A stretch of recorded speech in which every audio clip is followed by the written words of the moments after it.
Chapter 1042. Lisa glared at him and said, "Yes, it's the life I chose. But if you hadn't appeared in my life, it wouldn't have been ruined like this. It's okay that my husband is gone, but my two children are still so young. How are you going to return their lives to me? You clearly know that you shouldn't have given birth to children if you're wandering on the edge of darkness. It's your own choice to let the two children wander around with you. The law is merciless. You know what you've done. 11 base is just a sharp sword in front of the military and the police. Without me and 11 base, there will be others responsible for killing you. As for the two children, our people shouldn't have touched them. You should find out how they died." Lisa held his clothes tightly. They died under the bombers of war-torn countries. They were badly mutilated and their eyes were open when they died. If we weren't chased by 11 base, if we weren't cornered, we wouldn't have fled to such a dangerous country. It's all your fault. It's all your fault. He grabbed the gun in her hand and put it against her forehead, staring at her coldly. When you were still young in High City, you had already assassinated many young and beautiful girls in the nightclub. Do you think I don't know that you are a vicious woman? Don't pretend to be affectionate in front of me. If you really love your two children and husband, you wouldn't be so close to the drug trafficking gang after knowing that everything has been destroyed. Lisa looked at him with red eyes. Because of his words, the tears in her eyes almost dried up in an instant. She sneered and reached out to grab the gun, but Li Nanheng just raised his hand easily. When the Asian man who broke in from the balcony pounced at him, he turned around and shot the gun in his hand. The gun fell to the ground in an instant, and the Asian man quickly rolled back, knelt on one knee on the ground, picked up the gun, and rushed over again. The woman named Raisha in front of him had been in the underworld for more than 10 years. She left High City with others at the age of 17 and was now 32 years old. Her skills in all aspects were definitely not inferior to any female soldier who had been trained for many years. She also reacted very quickly. Although she didn't have a gun in her hand, there was a dagger in her sleeve that flashed with cold light and directly attacked him. Li Nanheng blocked Lisa's dagger with one hand, and at the moment the Asian man rushed over, he raised the gun and pointed it at his forehead. When the Asian man was about to avoid the muzzle of his gun, he raised his foot and kicked the lantern next to him up and smashed it at the Asian man's face. However, even if Reisa's hand were restrained, she still exerted the strength of a woman to pester him. She simply held his arm with one hand and struggled with the other hand. At the same time, she lowered her head to bite him. Because of her pestering, Li Nanheng suddenly felt a sharp pain from the wound on his back. He frowned, looked coldly at the crazy woman beside him, and twisted her wrist hard. When the dagger in her hand suddenly fell to the ground, he caught it with the back of his foot and kicked the Asian man who had just struggled to get up from under the lantern stand. The tip of the dagger directly pierced into the Asian man's calf, and blood instantly flowed to the ground. He is not as fast as a gun. Seeing that his arms and body moved so fast that she couldn't trap him at all, Lisa simply entangled him with her hands and feet. At the same time, she found that he seemed to be injured, so she shouted, "He has a wound on his back." Hearing such a news, the Asian man endured the pain in his calf, leaned down, pulled out the dagger, stood 2 meters away from Li Nanheng and Lisa, and accurately pointed the muzzle at Li Nanheng's head. He clearly knew that he couldn't be too close to Li Nanheng. In a close fight, he couldn't beat him at all. Now that Lisa was entangled with him, he could definitely blow up his head with a single shot from his current position. Li Nanheng's face was cold and gloomy. Because of the pain on his back, he couldn't successfully push Lisa away from him. Although it was only a man and a woman, these two people obviously knew his moves very well. Now, they also knew that he was injured on his back, so he couldn't get rid of Lisa's arm. Now it was very likely that he couldn't avoid the gun because of Lisa's entanglement. Just when Li Nanheng suddenly raised his leg, bent his knee to hit Lisa's abdomen hard, pushed Lisa away a little, and was about to take out the silencer hidden in his trouser pocket, the Asian man 2 meters away had already pulled the trigger. At this critical moment, a bottle of shower gel suddenly flew over from the direction of the bedroom door and hit the Asian man's hand hard. The Asian man's shot was abruptly missed because of the bottle of shower gel. The bullet hit the wall to one side, making a loud noise and giving off the smell of gunpowder as the bullet rubbed against the wall. Li Nanheng abruptly turned his eyes to look at Feng Ling, who suddenly appeared in the direction of the bedroom. At the same time, he saw a corner of the curtain fluttering because the window was opened. He immediately understood how she came in, but at the same time, he looked to the side and gave her an instruction with the special sight signal of 11 base that only Feng Ling could understand. Feng Ling didn't speak, but coldly looked away from him. There was nothing else in his room. She still had a bottle of shampoo in her hand, which was heavy enough for her to use for a while. Only when she approached the Asian man and grabbed the weapon in his hand could she have more chances. The look Li Nanheng gave her was telling her that he had a gun. So, the gun that had just fallen on the ground was about to become her weapon. Because of Feng Ling's sudden intrusion, Lisa and the Asian man looked at each other. Before they came, they didn't expect that Li Nanheng would have helped, but this woman seemed to have some skills. They didn't know much about 11 base in the past 2 years. This time, they came here for Li Nanheng, and because they knew that Li Nanheng always acted alone this time, they came here when the opportunity was right. So, who was this woman who suddenly appeared? How did she come here? Please remember the domain name of this book. For mobile version website. Chapter 1043. In just a few seconds, Feng Ling quietly observed the overall situation in the room. Thankfully, she had stayed here for a night before. Even if she did not observe carefully, she knew what was placed in every position. The lampstand by Li Nanheng's side had fallen to the ground. On her side, under the coffee table, the man and woman couldn't see because of the sofa. There was an empty fruit plate under the coffee table, and there were 2 fruit knives in the fruit plate.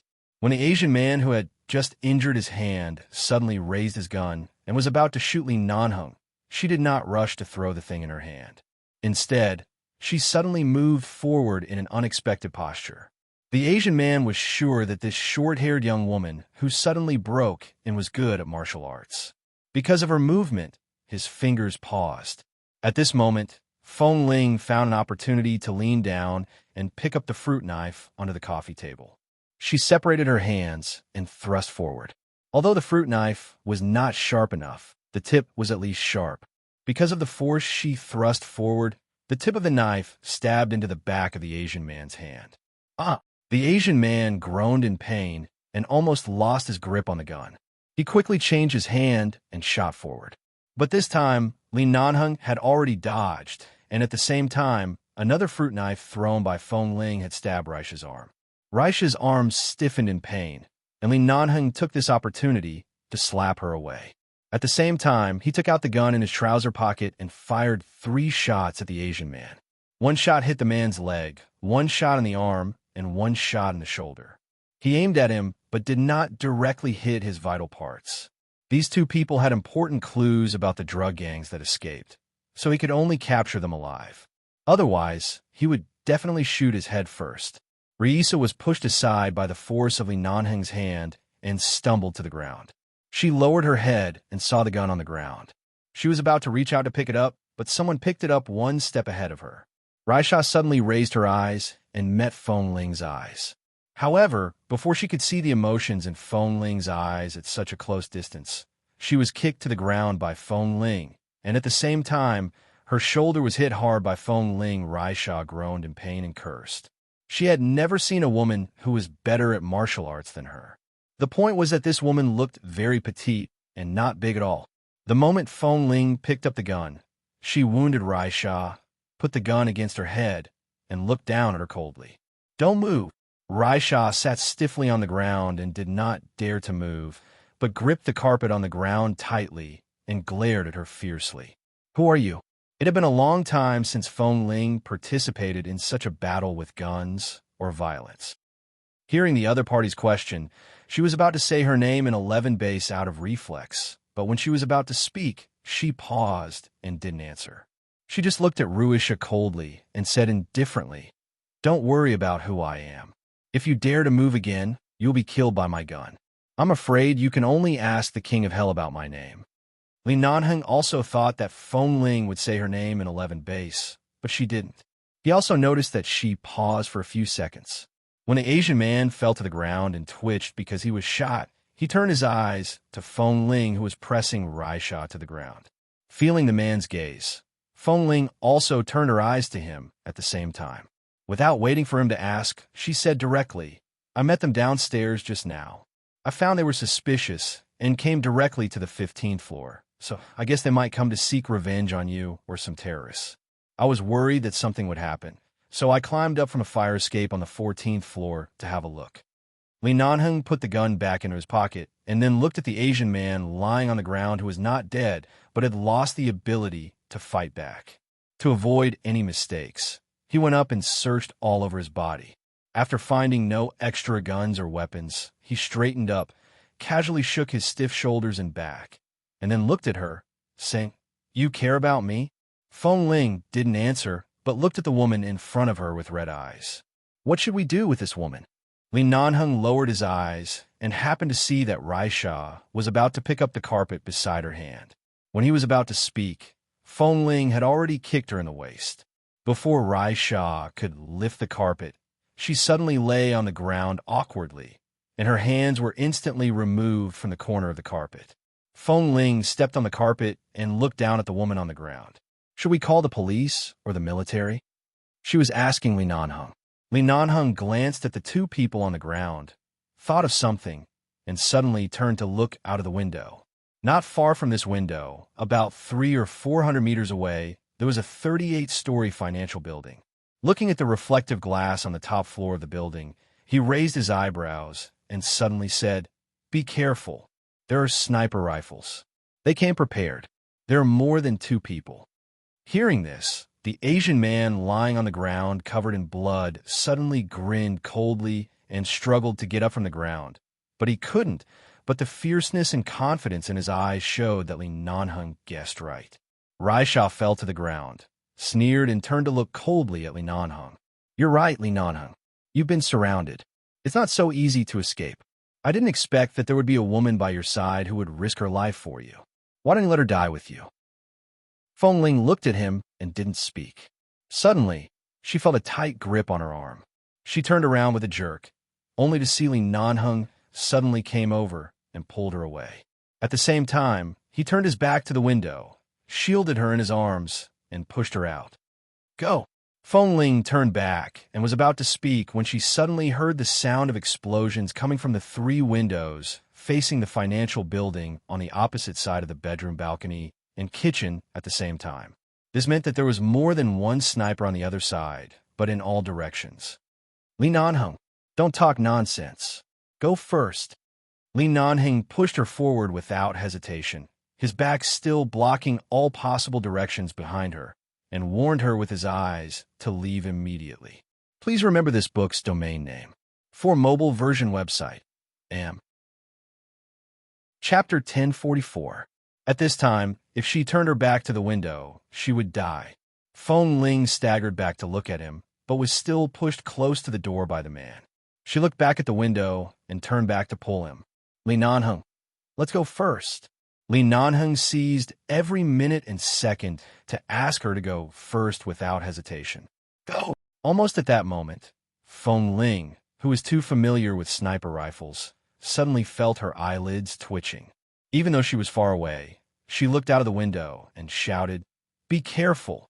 At the moment when the sniper bullet broke through the window, Li Nanheng grabbed Feng Ling's arm and bent down with her to avoid the bullet. The bullet hit the wall again, making a loud noise, and then another shot. Seeing that Feng Ling hadn't been able to get out of the room, Li Nanheng frowned. He was worried that if Raisha and her companions were tied with small explosives, Feng Ling would be killed if she continued to stay here. However, there was no time to say or think too much. The man dragged Feng Ling to hide behind the sofa and pressed her head into his arms. The bullets outside the window came in one after another. The sound was loud, and the entire room was filled with the smell of gunpowder, completely breaking the peace of this neighborhood. Feng Ling raised her head from his arms. Li Nanheng turned back to look out of the window, then lowered his head to look at her, and said in a low voice, "Their target is me. Don't get involved. Run if you can. If I run away, what about you?"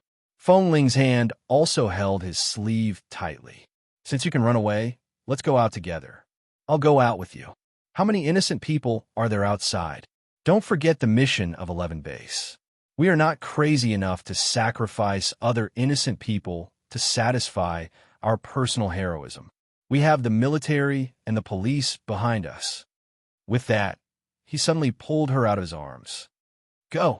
Feng Ling's hand was still holding onto his sleeve. Let's go together. Li Nanheng knew the stubbornness in her bones. He lowered his eyes to look at her. When the sofa behind him was filled with smoke from the bullets, he stared into her eyes and suddenly chuckled. I won't die. Even if you want to care about me and live and die with me, you have to wait for another time. I'm afraid I can't be touched now. Feng Ling, who would want to be touched by this shameless person? She tugged at his sleeve. Come with me. He couldn't dawdle any longer. Otherwise, the sofa, the only barrier in the hall, would be completely destroyed.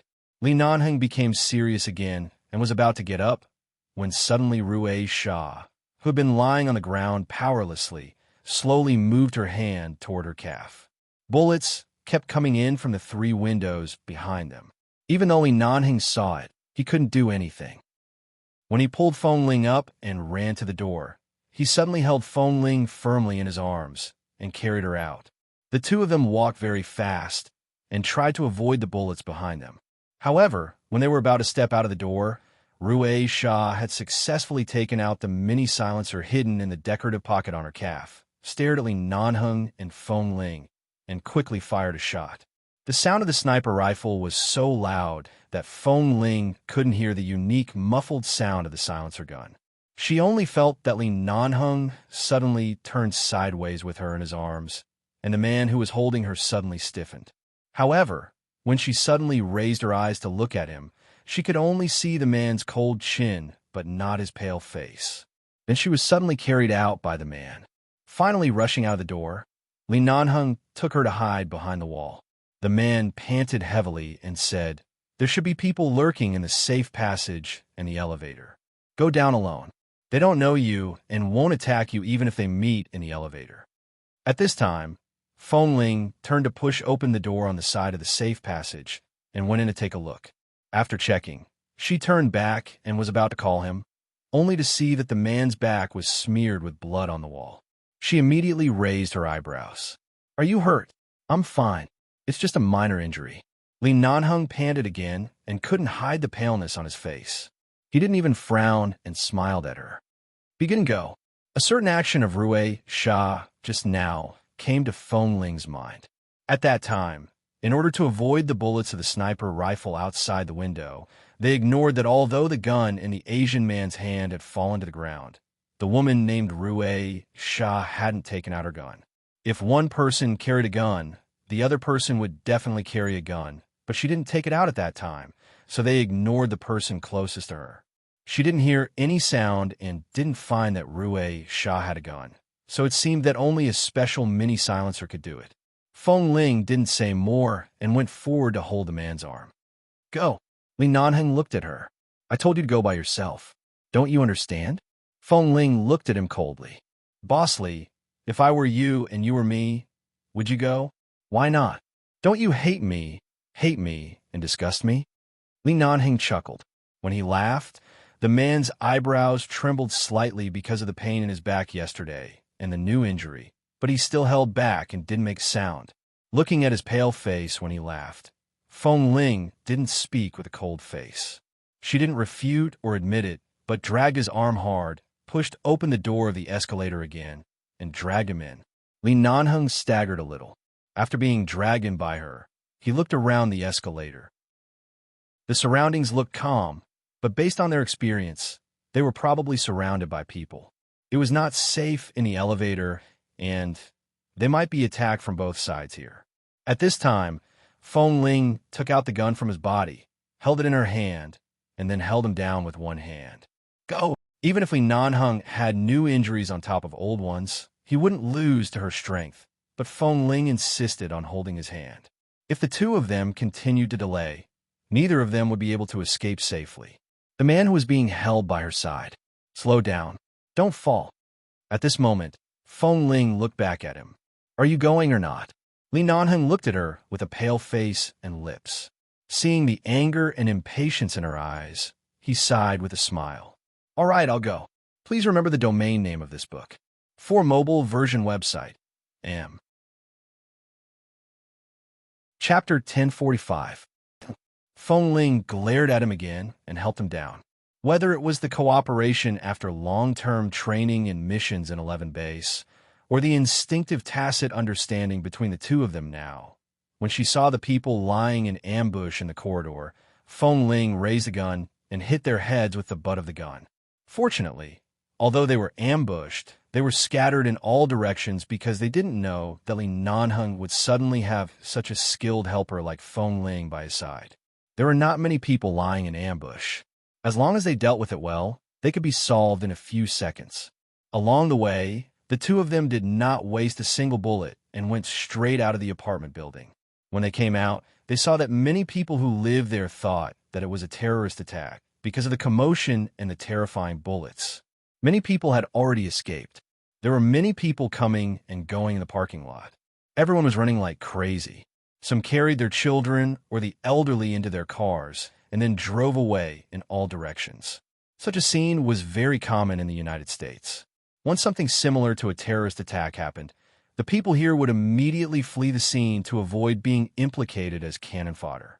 It was precisely because there were so many people outside that Feng Ling could take advantage of the chaos to rush into the parking lot and find Li Nanheng's car. Because he was wearing black clothes and had a wound on his back, no one would notice it.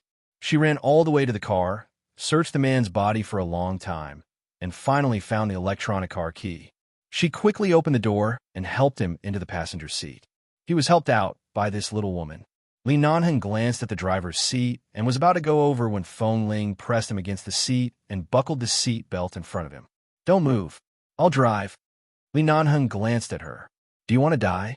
Of course, she understood that if those people were lying in ambush outside and were determined to target her, the first thing they would do would be to kill the person sitting in the driver's seat, no matter who that person was. Feng Ling did not speak. After fastening his seat belt, she quickly moved over and sat in the driver's seat.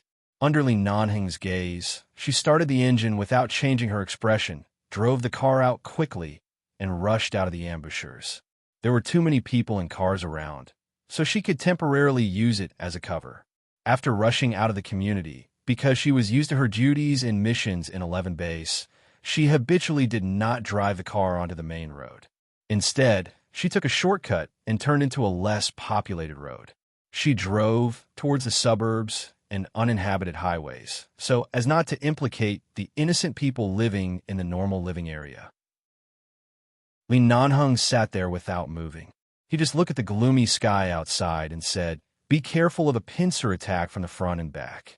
Feng Ling did not speak, but she was already mentally prepared. From time to time, she observed the road conditions and situation behind from the rearview mirror. After the car drove out for about a kilometer, there was already a car chasing up. Who are these people? Feng Ling asked coldly. A group of drug gangs that were encircled and suppressed not long ago. The forces behind them are very powerful. Li Nanheng said in a low voice and was about to raise his hand to take something, but because of the gunshot wound on his back and the old wound caused by the stick yesterday, he frowned and put his hand down without saying a word. Feng Ling noticed his movement. What do you want to take? Cell phone. She controlled the steering wheel with one hand and reached out to search his body with the other. She found the cell phone and handed it to him. Li Nanheng glanced at the thing she handed to him, took it, opened it, and quickly sent his tracking signal authority to the base hall. Then he glanced at the car that was chasing closely behind him. He closed his eyes in annoyance because he had involved Feng Ling in the end, leaned against the seat, and let out a long breath. Feng Ling focused on starting, stepped hard on the accelerator, and glanced at him out of the corner of her eye. Speak. Li Nanheng closed his eyes and said, I really haven't married another woman. Feng Ling was silent for a moment. There's no need to talk about this. If something is really going to happen here today, if you can leave safely, at least think of me. Don't let me die with regret, right? It's a matter of principle. I can't tell you about the 3-year agreement for the time being, but you have to believe me. I'm sincere to you and have never meant to play with your feelings. because the man was seriously injured and the gunshot wound on his back was not as simple as a superficial wound. His voice was a little hoarse. After bleeding for so long, he probably had no strength left. Feng Ling clenched the steering wheel. 3 years? What 3-year agreement? Back then, she didn't intend to ask, nor did she want to ask. Besides, when 11 Base was kicked out, she left and never thought of asking what had happened. She had always thought that it was just like what Han Jin said. It was just an unfruitful relationship. No one needed to care about it. But Miss Wen said that Li Nanheng refused to return to the Li family for her and refused to meet the elders of the Li family. He had been looking for her for 2 whole years. She looked ahead and continued to drive, her voice a little hoarse. What do you want to explain? Wait until we are out of danger. Don't talk about dying. You can even survive a terrorist bomb zone. How can you be killed by such a small character? I don't remember Boss Li being such a negative person. Li Nanheng smiled. Have you forgotten that in 11 Base, just like in the military, every time there is something or before a mission, we have to write our last words first? Right now, I only have you by my side, so I can only leave my last words to you. Feng Ling was silent for a moment. What last words? Li Nanheng leaned weakly on the co-pilot's seat and glanced at the cars behind him that he couldn't shake off. After more than 10 seconds, he said hoarsely and quietly, I only have you, and you are the only woman I have ever liked. Don't you have anything else to say? Feng Ling's hand on the steering wheel tightened. No, my life is very simple. Except for the Li family, the base, there is only you, the man said with a soft sigh. Then he suddenly sighed with a smile and turned to look out of the car window. Feng Ling drove very fast. This Hummer could be driven at its limit. In a short time, they had driven very close to the suburbs. Outside the car window was an endless plain and American farm. Because it was winter, the plain was full of yellow autumn colors. It was lonely and quiet, and there was no end in sight. Only the car kept driving forward. Please remember the original domain name of this book. For mobile version website, M. Chapter 1046. Feng Ling didn't speak all the way, just observing everything in the rearview mirror, and suddenly said, There are inhabited areas ahead. We can't drive over. I know there's a jungle near the east of Boston. It's about 50 kilometers from here. These people are chasing us closely and have made full preparations. Do you mind if I drive the car into the jungle? The jungle was an extremely dangerous area for others, but it was very simple for Feng Ling. If she wanted to deal with these people who had been chasing them, it might be the only best way out for the time being. But Li Nanheng's injuries couldn't be delayed. He didn't speak, just looked out of the window and responded, Okay. When Feng Ling came to a fork in the road ahead, she turned the car to the northeast and stepped on the accelerator all the way. The cars chasing after them were also very good and fast. No matter how fast they were, they couldn't get rid of them. Now, they could only see if they could get rid of them in the jungle and if they could counterattack. Looking into the distance, even though she couldn't see the jungle here, Feng Ling's eyes seemed to be shining as she looked straight ahead. After about 20 minutes, Feng Ling continued to observe the cars behind. Suddenly, she turned to look at Li Nanheng, who had been silent for a long time, and suddenly looked down at the co-pilot's seat under him, only to see that the light brown leather seat had been dyed red by the blood flowing out his back, and a lot of blood had flowed down the seat. Feng Ling frowned and suddenly turned the car around, causing the car to shake violently. Li Nanheng, who had almost fallen into a coma, suddenly opened his eyes because of such a change. Even though his eyes were filled with endless exhaustion and haggard from excessive blood loss, he was still very vigilant at the moment he opened his eyes. When he looked out of the window, at this moment, someone suddenly leaned out of the window and raised a gun to shoot at their car. The glass of this Hummer was bulletproof, which was very effective against this kind of bullet. Because they knew this, every bullet was aimed in the direction of the tire. Knowing their plan, Feng Ling kept changing the direction of the car, avoided every bullet, and said, Boss, don't sleep.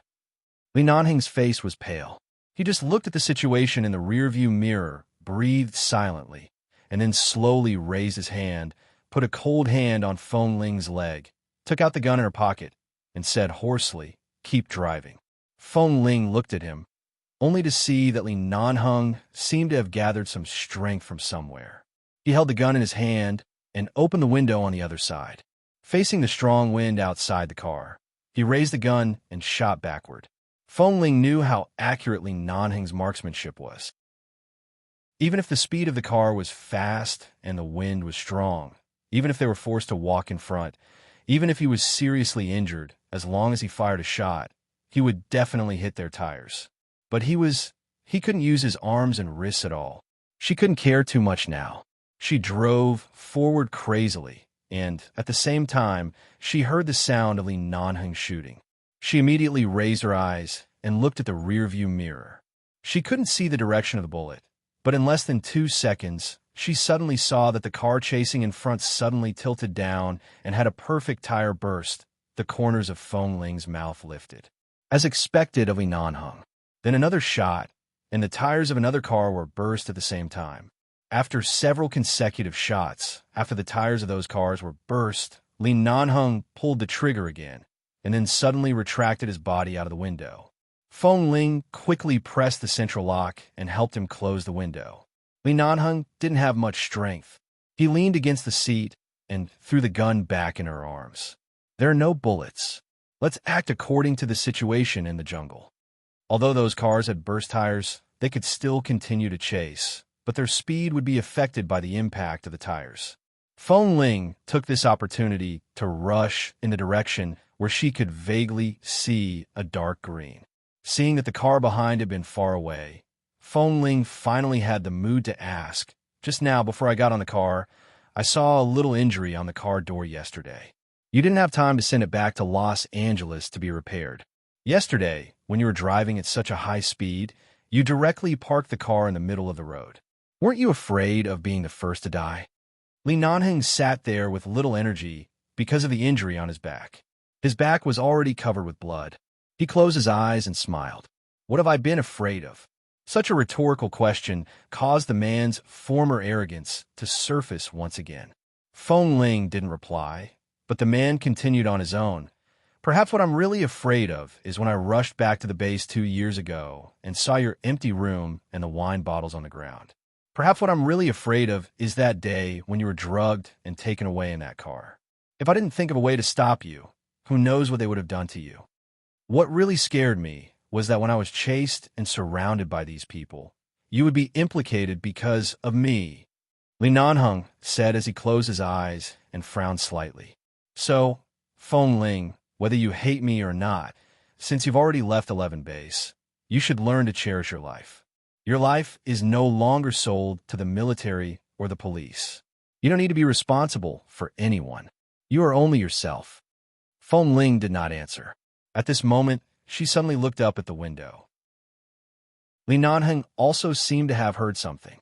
He opened his eyes, slowly raised his pale face, and looked in that direction. But from the color and model, it was clearly not 11 Base's helicopter. "Is it an enemy or a friend?" Feng Ling asked. Li Nanheng didn't hesitate. "Enemy." Hearing this word, Feng Ling retracted her gaze and stared at the jungle ahead.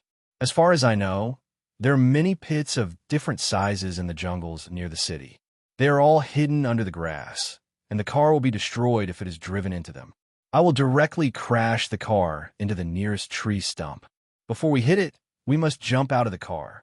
Otherwise, no matter how good the performance of your car is at this speed, the two of us will also die."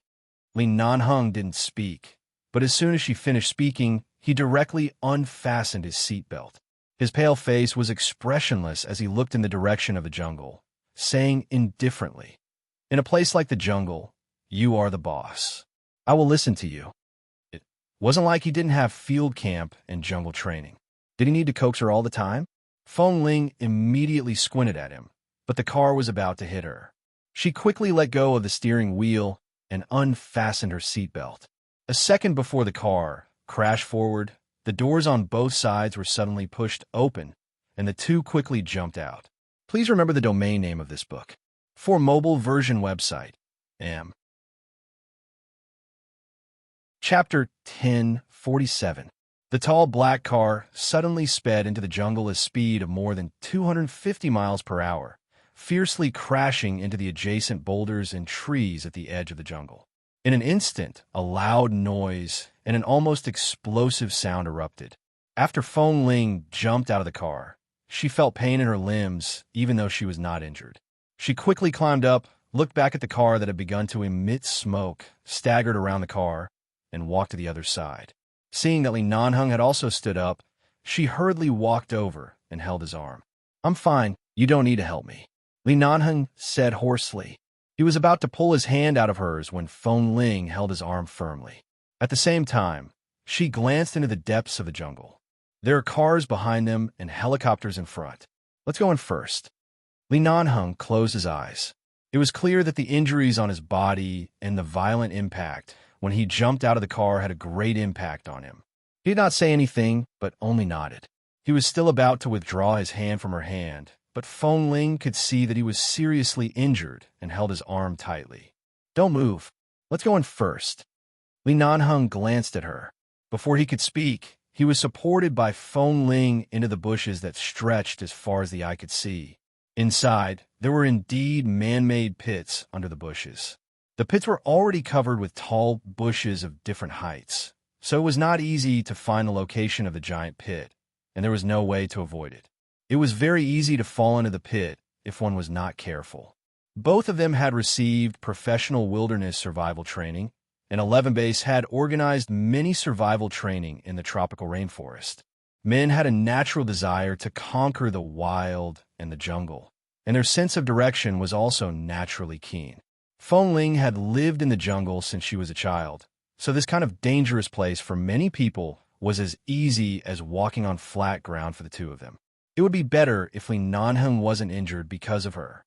Unfortunately, his injuries were not light. He even bled all the way. The man relied on his own strength to walk for about a few hundred meters. With Feng Ling's support, he gradually fell to her side uncontrollably. Feng Ling supported him with force. "Hold on.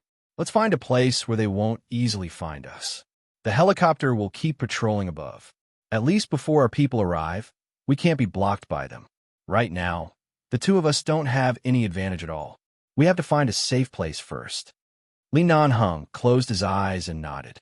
He didn't want to lean on her, but Feng Ling held his waist tightly and held him with all her strength. "Let's go." With pale lips, Li Nanheng lowered his eyes to look at the little woman who was trying her best to help him walk in. He slowly raised his arm that had been hanging by his side and finally allowed himself to put his hand on her shoulder, allowing her to support him all the way in. Right now, they didn't know how many people had come to surround them. They had come prepared. No matter how powerful the two of them were, facing such a pincer attack, and Li Nanheng was already injured, it was impossible for them to act rashly. Feng Ling supported him under various hidden bushes. After walking for another few hundred meters, the man's body suddenly fell down. Feng Ling turned her eyes abruptly, only to see that Li Nanheng's face was unbelievably pale, but the man didn't say anything. She quickly supported Li Nanheng to lean against a tree by the side, and then retracted her hand from his waist.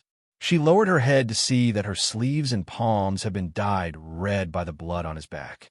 He had been bleeding for so long. If a doctor came in time to help stop the bleeding and remove the bullet, it would be better, but in this situation, how could she find a doctor? "Can you still hold on?" Feng Ling looked at him worriedly and lowered her head to check the wound on his back. She was about to pull his clothes off, but as soon as her hand touched his collar, the man pressed it down. "I'm fine," Li Nanheng said indifferently. "It's just a small injury." "You said it's a small injury when you were hit with a steel rod. Now that the bullet is in your flesh, you still say it's a small injury?" Feng Ling waved his hand away and tugged his collar open. She lowered her head to see the bullet wound on his shoulder. It was a red mark about 3 centimeters in size, but this place was already badly mutilated, and his back was covered with blood. Li Nanheng originally wanted to push her away, but this woman was so strong that he couldn't even push her hand away. He was pressed down, and his clothes were pulled open. Feeling the woman's gaze on his back, Li Nanheng couldn't push her away, so he could only look at the ground and sigh with a smile. What are you laughing at? Feng Ling closed his clothes and turned to look at the top of the jungle. The leaves here were dense and could block the helicopter's patrol. Those who drove over wouldn't find this place so quickly. She retracted her gaze and looked at the man. Is it funny to be injured like this? Li Nanheng smiled and said hoarsely, I'm in a good mood. Can't I laugh? Feng Ling put on a straight face. Are you crazy? You're still happy when you're injured like this? Li Nanheng still smiled and then looked around. Let's go. Let's continue. I'm a man. I'm not so delicate. I can still hold on. You're a man, not an immortal. The bullet is in your flesh. Do you think you're made of iron? Feng Ling complained coldly as she helped him up again. As she walked in, she paid attention to the man's expression from time to time. She had already tried her best to hold him and let him lean his weight on her, but the man clearly wanted to save face. Even in this state, he still insisted on walking on his own. At most, after walking dozens of steps, he couldn't take it anymore and leaned on her to rest for a few seconds before continuing forward. Feng Ling couldn't take it anymore. She subtly pulled him and walked toward him, turning her back to him. I'll carry you. Although Li Nanheng's face was pale, he raised his brows because of her words and looked at the girl's slender back. Li Nanheng, you know that you've already implicated me. If you don't want to waste time here with you and be dragged to death, hurry up and come up. I'll carry you. I can run for thousands of meters with a weight of 300 kilograms. You're not even half of it. I can still carry you. Come up. Li Nanheng curved his lips and leaned over to press against her back. However, he did not place his weight on her. Instead, he reached out and hugged her from behind, pulling her into his embrace. Chapter 1048. Feng Ling furrowed her brows and said sternly, I told you to come up. There's no need to carry me. Let me hold you. I can recover a lot of strength. The man spoke softly and huskily behind her back. Then, just as Feng Ling was about to fly into a rage, he took a step back and let her go. Feng Ling turned her head abruptly and looked at him in confusion. What time is it? You still, no matter when, I will always be your man. There is no reason for you to carry me on your back, unless I die and can't even breathe or control my own actions and thoughts. Otherwise, I will always be the one to protect you, and you will never be the one to carry me on your back. As the man spoke, he walked past her with a pale face and walked straight ahead. Even though he was gradually losing strength due to excessive blood loss, even though his steps were slow and he staggered, he still walked. Feng Ling looked at the man's black clothes. There was almost no blood stain, but the smell of blood in the air made her frown. She quickly walked up and raised her hand to support him. Then I'll support you, okay? The man's cold expression did not change. He turned to look at her. Feng Ling's expression was usually colder than his, but because of the wound on his back, she could not help it. Afraid that something would really happen to him, she carefully held his arm with both hands. Usually, there will be some places for wild animals to hide in the depths of the jungle. They are all very hidden small caves or tree holes under certain bushes. There are many of them. They may not be able to find us even if they want to. After saying that, she dragged the man to look around. Finally, she found a hidden place under an old tree that could accommodate two people. She hurriedly helped him to sit down. It was a hole under a big tree that should be impossible for the group of people to find. When Li Nanheng sat down, he frowned slightly because of the wound on his back, but it was only for a moment. He turned to look at the tall bushes outside. There are traces of blood all the way out. If they want to find us, they can borrow 2 hounds to find us. Don't worry, I'll handle it. Wait a moment.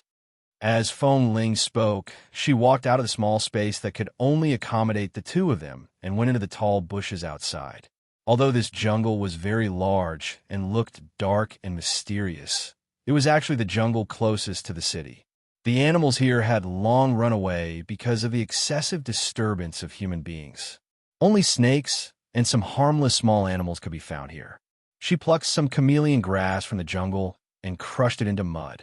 Then, she rubbed the smelly chameleon grass mud all over the place along the path she came from.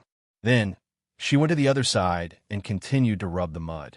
In this way, after more than 10 minutes, Feng Ling quickly cleaned most of the areas. The smell of the grass was very strong. Not to mention that it was impossible for them to have a hound. Even if there was a hound, it was impossible for them to distinguish which was heavier, because the smell of the grass was mixed with the smell of blood, which could be easily confused with the smell of human. Only Feng Ling, who grew up in the jungle, could understand this. For others, unless they were professional jungle explorers, even authoritative doctors might not know this kind of thing. When she went back into the tree hole, she saw Li Nanheng sitting there, eyes closed, motionless. Feng Ling's heart skipped a beat. She quickly walked over and squatted down in front of him. Li Nanheng, the man with his eyes closed, opened his eyes because she suddenly pinched his shoulder hard. He looked at the girl in front of him. Although his face was pale and weak, his eyes seemed to still be bright. Didn't you just call me Boss Li? But it's good. Anything sounds better than Mr. Li. Feng Ling glared at him and didn't want to talk nonsense with him. She took out the dagger she had brought with her before getting into the car and cut open his clothes. When the man raised his brows and leaned against her, she said coldly, "I've already seen your wounds yesterday. I don't think you mind if I take another look today." "I don't mind, but your action of cutting open my clothes is too rough." The man chuckled hoarsely. Feng Ling said coldly, "If you like gentle people, go find gentle people. Don't bother me." For some reason, Li Nanheng smiled because of her words and even laughed out loud. At the same time, he couldn't help coughing because of the wound on his body, and the wound on his back that hadn't dried up continued to bleed. Just now, because he hadn't stopped moving, the wound couldn't heal easily. Until now, he hadn't passed out because of his good physique. Feng Ling looked at the man's pale but still smiling face and suddenly remembered that night on Rogers Pass. At that time, he was so weak that she didn't want to get out of bed for several days. She hid in the tent next door and didn't want to go out to see anyone. She was really blessed by this man's physical strength. So her physical strength was really nothing compared to his. For some reason, she suddenly thought of that matter. Feng Ling's expression darkened again, but she did not speak. She bent down and turned the man's shoulder. Then she leaned behind him and checked his wound. She then asked, "Did the bullet penetrate your shoulder blade?" "I don't think so. If the bone was pierced, I wouldn't have walked so far," the man replied hoarsely. "It's only in the flesh. Don't you have a knife? Help me take the bullet out." Feng Ling thought she had heard wrong. Her hand that was still around his wound suddenly paused, and she looked up with a jerk. "What did you say?" Li Nanheng looked back at her and picked up the dagger she had just thrown on the ground. "Take the bullet out." Feng Ling's hand left his back. "I don't know how to. We still don't know when we can leave. You should know very well that the longer the bullet stays in the body, the more dangerous it is. Do you want me to be dragged to death here?" The man asked calmly. "Can't you cut the flesh near the wound? The bullet is only in the surface of the flesh. It's not so difficult. You can take it out directly. I've never done it. I don't know how to do it." Feng Ling said as she looked at the wound on his shoulder thoughtfully. She remembered that when she was bitten by a snake, he made a cross-shaped scar on her shoulder with a knife. It seemed that if she drew a cross, she could indeed get the bullet out.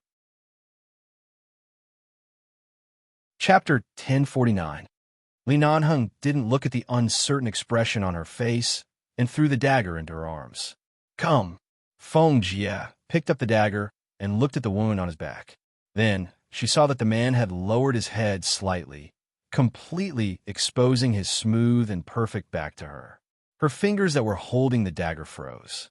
Feng Jie picked up the dagger and looked at the wound on his back. She held the dagger above the wound on his shoulder for a while and stared at the bullet wound. She steeled her heart, pressed his shoulder with one hand, and pressed the sharp knife against the wound with the other. "Then bear with it. I'm not very good at it. If it really hurts you..." The man didn't say anything, which was a silent reassurance to her.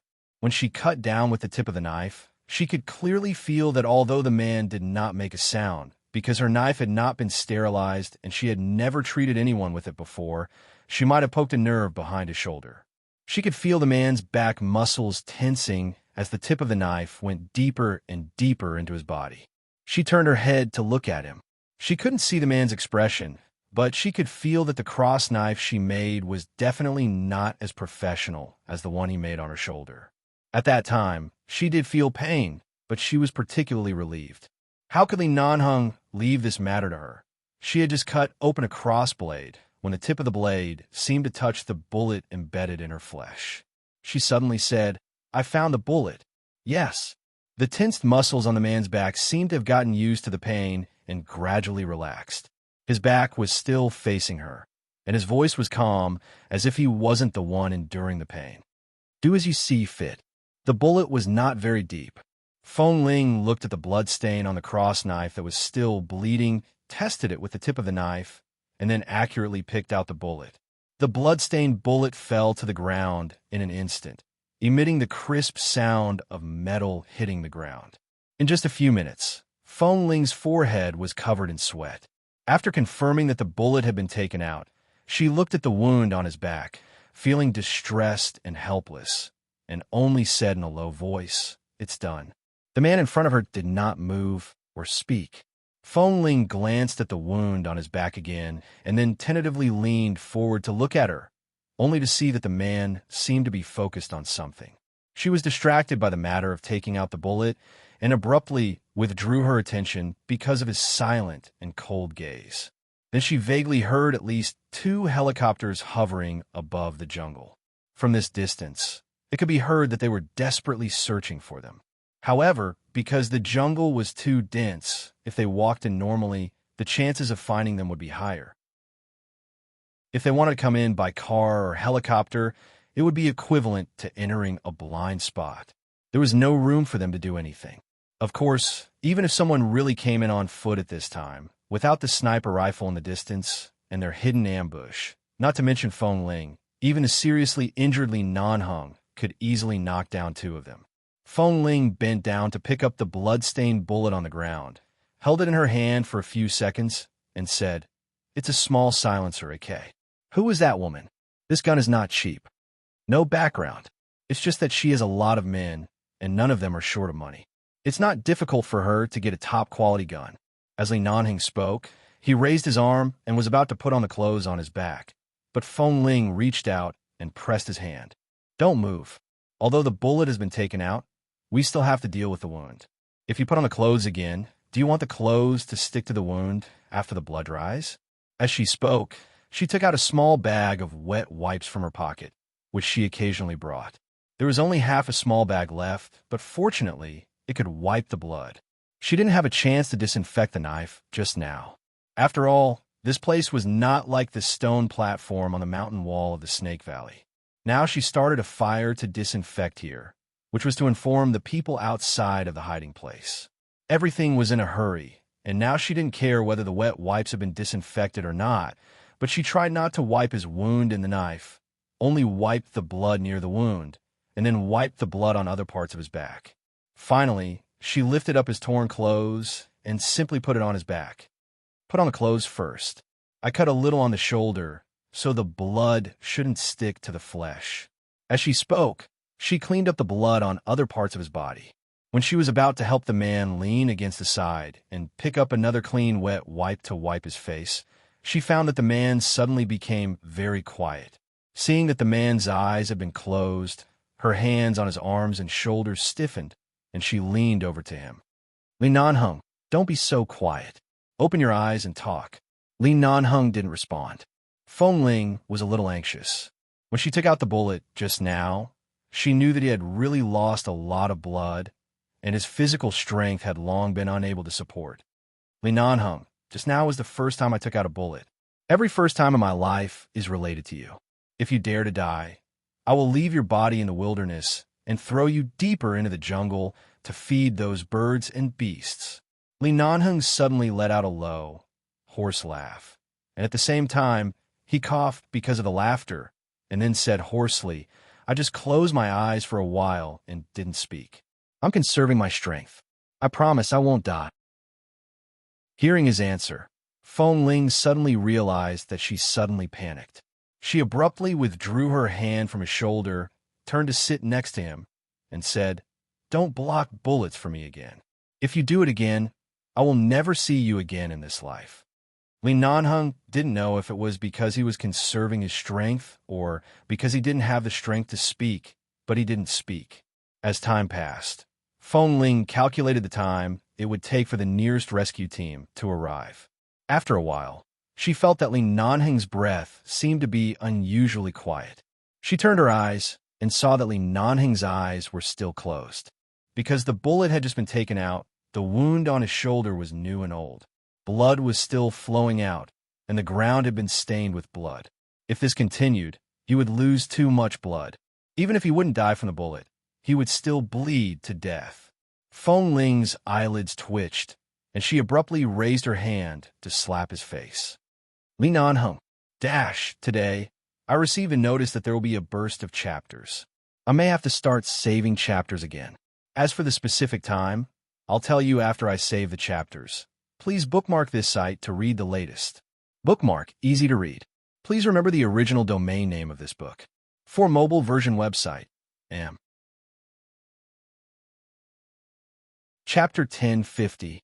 After patting him a few times, he didn't seem to respond. Feng Ling approached him, looked at his face, and called his name as she patted him. The man's quietly closed eyes moved slightly, and his fingers on his lap also moved slightly, as though he was giving her a response. Feng Ling saw the movement of his hands and then saw him slowly open his eyes. Suddenly, she didn't know why her heart suddenly ached. She looked at his face and whispered, "What do you need to do to hold on? Don't fall asleep." The man opened his eyes slightly to look at her. It seemed that he was unable to smile, but he still moved the corners of his lips slightly and said in a very hoarse and soft voice, "What do you think?" Feng Ling didn't understand what he meant and only looked at him. "What do I think?" He really didn't understand when he should understand, and he didn't understand when he shouldn't understand. Li Nanheng sighed with a smile, slowly raised his hand, and pointed at his own face. "Kiss me." His face was pale, his voice was weak, and his eyes were haggard, but the 3 words he said were still extremely seductive. Feng Ling's heart couldn't help beating hard. She looked at him coldly, stood up, and took a step back. "Then you'd better sleep." Li Nanheng raised his eyebrows and said hoarsely, "You'd rather watch me die than have anything to do with me? Then go to hell." Feng Ling's eyes were full of impatience. Li Nanheng looked at her, curved his lips, and didn't say anything more. He slowly closed his eyes again. At first, Feng Ling thought he was doing it on purpose, but the man's face was unbelievably pale. Although she couldn't see any emotion between his brows, she could feel that he didn't have much strength right now. Seeing that his eyes hadn't opened for a while, she suddenly leaned down again. "Li Nanheng, don't sleep." However, the man's eyes were still quietly closed, and he leaned against the tree, whole motionlessly, as though there was no reaction. Feng Ling frowned, wondering if she was really too cruel at this time. After all, he was injured because of her. She raised her hand and patted the man's shoulder twice. "Wake up. Li Nanheng, don't sleep. Wake up." Before she could finish speaking, the man with his eyes closed raised his arms and hugged her. Although he was not strong, Feng Ling's squatting posture was not very stable. She was caught off guard and fell into his arms. When Feng Ling abruptly raised her eyes, the man leaned toward her face. He closed his eyes and held her. His pale face was filled with enjoyment as he said, "Just a kiss." Feng Ling pursed her lips and glared at him. Under the man's blissful expression, she pushed him away. "I don't think you'll die either." As she spoke, she got up and walked out of the tree hole. "The sound of the helicopter has disappeared. I don't know where it stopped. I'll go out and take a look." Looking at the little woman who rushed out angrily, Li Nanheng sat there. His pale lips slightly twitched, and he chuckled, "Don't go too far. Be careful. I won't get lost in the jungle." Feng Ling retorted as she walked out. She was about to continue speaking when she suddenly realized that she had spoken too much. She immediately shut her mouth and looked in the direction where she had heard the sound. Feng Ling looked around outside. Whether it was on the trees, in the grass, in the sky, on the ground, or in any position that would leave traces, she confirmed that the group of people had not found this place, and this was already deep in the jungle. Those who had never lived in the jungle must have either fallen into a pit or walked in another direction. in this vast jungle, surrounded by dense tall grass. It was likely that they did not know how difficult it was to find the place where she was hiding. After confirming that it was safe, Feng Ling picked a few pieces of grass on the way back. She was not sure if they had anti-inflammatory and hemostatic effects. She remembered that this kind of thing could be used, but she did not know whether it was used to stop bleeding or reduce inflammation. In short, it definitely wouldn't have any worse effect. Walking back into the tree hole, she saw that the man's eyes were still closed. However, when he heard her footsteps coming in, although the man struggled to open his eyes, he looked in her direction and smiled lightly. As expected, you can't get lost. Feng Ling pretended not to hear him. She walked over and took off the clothes he was wearing behind him. Then she placed the grass she had just picked on a small stone by the side, used 2 stones to grind out the green juice, and then applied it to the wound on his back. Li Nanheng was instantly energized by the sudden, tingling sensation. He turned his head to look at the little woman who was helping him apply medicine. "What is this?" "I don't know. Maybe it's poison. Something that will make your wound fester until your whole body begins to fester," Feng Ling answered impatiently. Hearing this, Li Nanheng was very calm. "Is that so? It's not bad to die in your hands." Feng Ling really did not want to talk to him. When she helped him apply the green juice on the wound, she increased the strength of her hands. Only when she heard the man finally could not help but groan in pain did she slightly ease her strength. In the end, she helped him put on his clothes again, supported him to lean against the wall, and looked down at the time on her phone. "Are you sure you don't want to call the police? Just wait for the people from 11 Base to arrive. Based on your understanding of the police, most of their forces work for the people.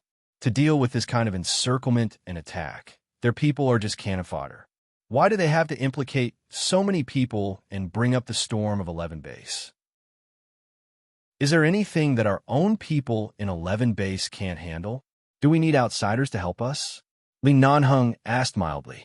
That was true. Only the military and the police had asked 11 Base for help time and time again. 11 Base had never needed their help when they encountered something. After all, there was a huge gap in strength. However, Li Nanheng's words were really arrogant. He didn't put the American police in his eyes at all. Seeing that his eyelids were about to close, Feng Ling reached out to hold his hand. She pressed her fingers hard between his thumb and index finger and deliberately increased the strength of her hand.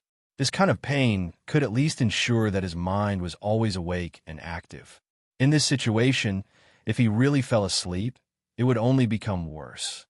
"Do you feel that you can move your injured shoulder?" At that time, I didn't control the strength of the knife well. I was afraid that it would hurt your shoulder blade. Feng Ling held her hand and placed it on his lap. He looked at her mildly and did not speak. He did not have the strength, so he just looked at her like this. Chapter 10:51. Feng Ling found that he seemed to have a feeling that he couldn't take another look at her. In an instant, anger surged in her heart, and she dug her fingers into his palm, grabbing and scratching him hard, making him feel pain.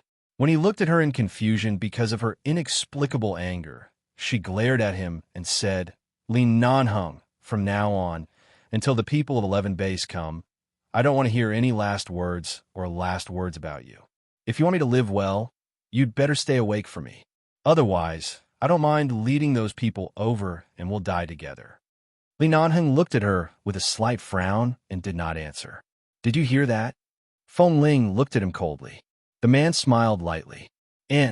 Just a few minutes after Feng Ling sat down next to him, she heard the sound of the helicopter approaching again, and this time it seemed to be accompanied by some sound from afar. She turned to look at Li Nanheng, who was not in a good state of mind, but obviously he also heard the sound and looked out of the tree hole indifferently. They're a group of people who often wander on the edge of darkness. In order to hide, they must have hidden in places like the jungle before, so they can more or less avoid some dangers. It may take some effort to find this place, but after so long, they're not useless after all. They do have some ability to find this place. Feng Ling quietly put the dagger on her waist, glanced outside, and said indifferently, "You wait here." At this time, Li Nanheng wanted Feng Ling not to take risks, but now was not the time to say this. If one of them didn't go, two of them would also die here. Looking at Feng Ling's movement, Li Nanheng said in a low voice, "Protect yourself. After all, in the jungle, you have a better chance of winning. Watch the opportunity and escape as soon as possible." "You are here. I won't escape." The slender, tall, short-haired woman said this when she walked out of the tree hole and resolutely walked out.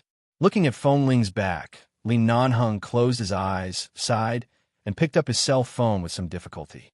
The tracking signal of 11 base had almost flown to the vicinity of Boston. As long as the target position did not change, within 40 minutes, 11 base's rescue plane would definitely arrive. 40 minutes. If it was someone else, they might not have been able to withstand it. But Feng Ling could. In the jungle, there were layers of green everywhere. Feng Ling quickly shuttled through the tall grass, occasionally hearing the movements of snakes, insects, and ants passing through the nearby grass. Her ears were sharp as she listened to the sounds of those people approaching in this direction. Just when she felt that those people had searched all the way here and were only 300 to 400 meters away, Feng Ling lowered her head to look at a deep pit covered by tall grass not far from her feet. She then glanced at the several thick old trees by the side and quickly jumped up the tree. She leaned over the dense tree trunks and looked down. From this angle, she could see that there were about a dozen people coming in. Each of them held a different type of gun in their hands. At such a distance, she could recognize the models of the guns in their hands. She could also tell which guns were powerful and which ones looked heavy but were actually not very powerful. She could easily avoid them. After observing the situation clearly, Feng Ling picked up the stone she had just prepared and quickly threw one to the side 100 meters away. The sound of the stone hitting the tree trunk was not loud, but from the position of the group of people, they felt it was a strange sound and were immediately distracted by the sound. They all carefully turned to the side and pointed their muzzles in that direction. Seeing that their attention had turned to her, Feng Ling observed the trees behind them and took the opportunity to quickly jump down. She bent over in the grass and sprinted forward. She then leaped forward and kicked a man holding a small handgun behind them. The moment she kicked the man, she snatched the gun from his hand within a second. At the same time, when the others suddenly turned their heads, she stepped on the head of the man on the ground who had yet to react, and with a flash, she jumped onto the nearest tree behind them. Then, those people finally realized what had happened. In an instant, gunshots rang out from all directions, all aimed at Feng Ling's direction. Feng Ling used the thick trunk to block the bullets, and the dense leaves on the tree made it impossible for them to find her exact location. Taking advantage of the fact that they were shooting randomly, she jumped to another tree in front of her, but all the directions were in the opposite direction of the tree hole where Li Nanheng was. She dodged the bullets and successfully led the people to another direction and into the grass. More than a dozen people saw her figure, and for a moment, they all chased after Feng Ling. However, after running more than a dozen steps, there was suddenly a few screams. The people who went around to the front looked back with a jerk, only to see that 3 or 4 of their companions had fallen into a pit under the grass. "Damn it, she's playing with us." The people standing in front roared angrily and fired wildly at every tree around them. However, gunshots rang out from all directions in the jungle. Feng Ling had taken the opportunity to jump back from the next tree, stood on the nearest tree, less than a meter behind them, and looked down at them.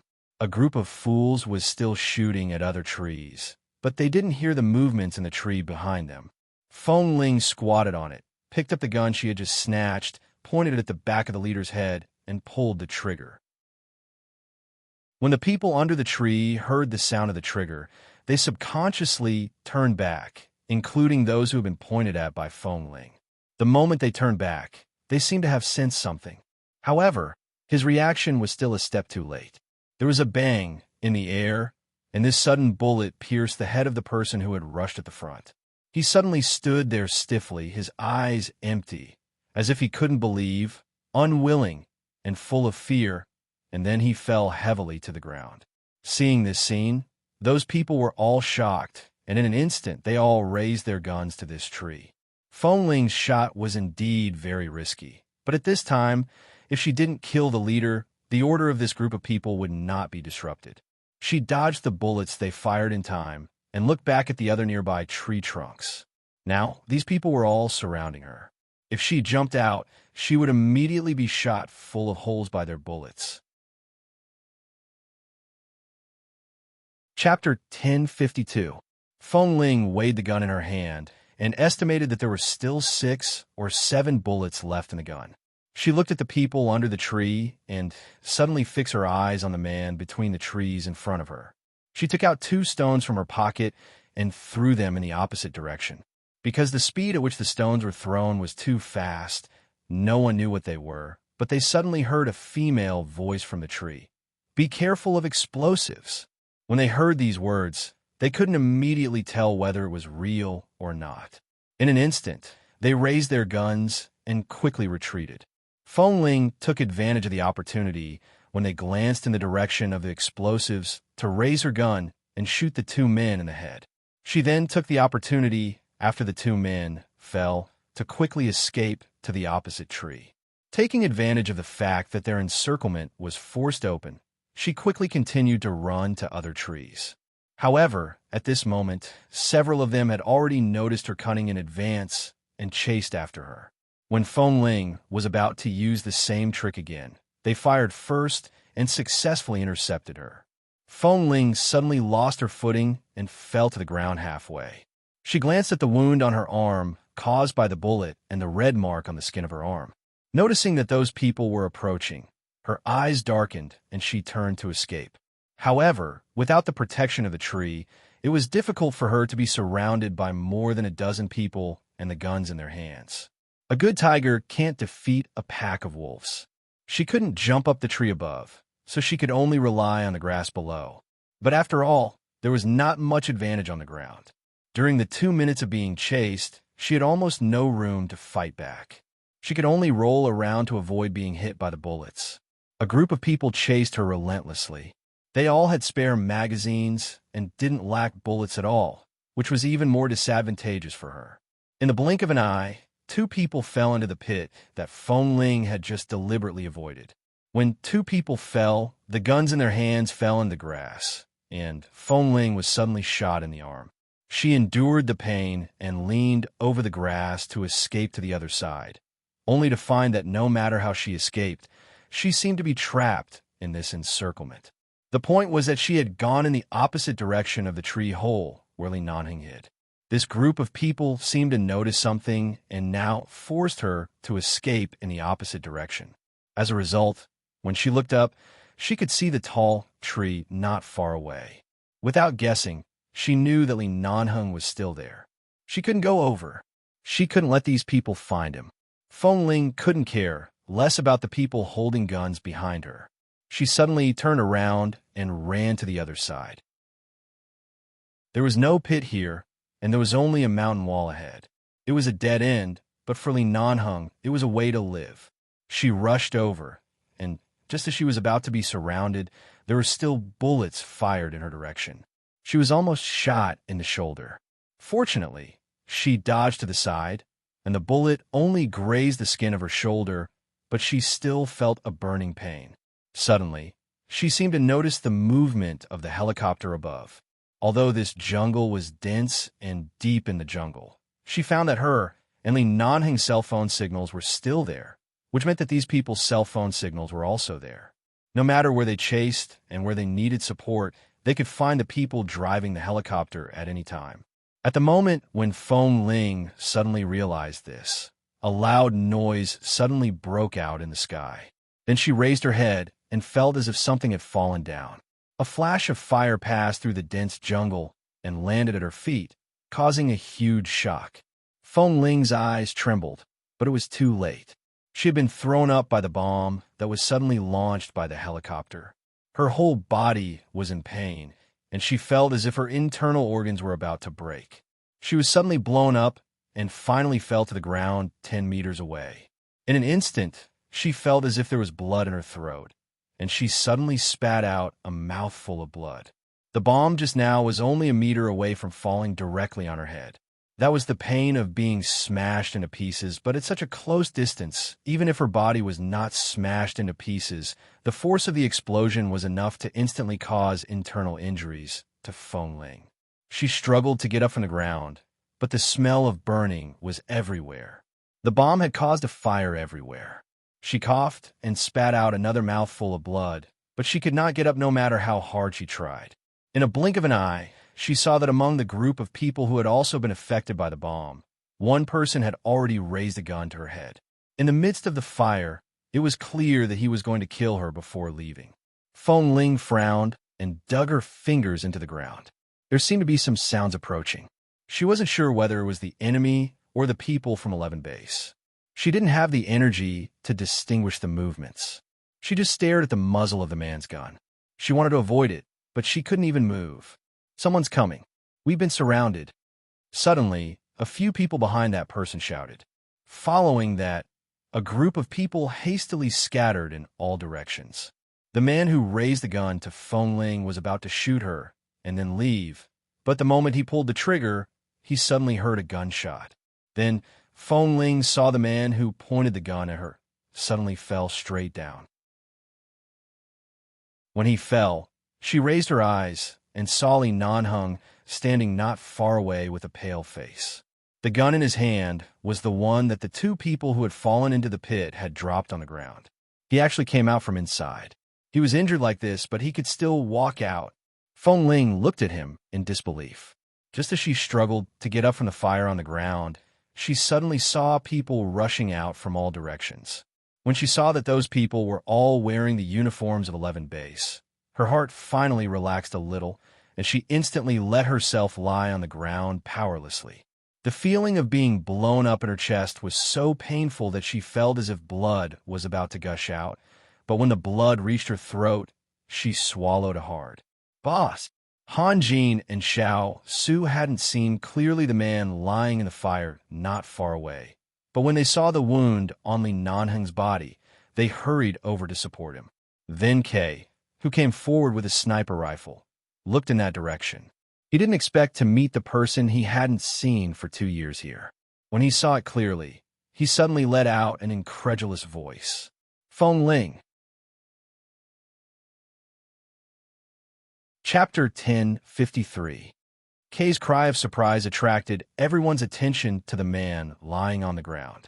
Feng Ling slowly raised her head from the ground and looked at them with her pale, blood-stained face. They hadn't seen each other for 2 years, and now that they were reunited, she didn't know how she felt at this moment. She only remembered the scene when she left, and her hands dug deeper into the ground. Seeing that she seemed to be seriously injured, Kay hurriedly handed the sniper rifle in his hand to his brother behind him, rushed up, bent down, and hurriedly helped her up from the ground.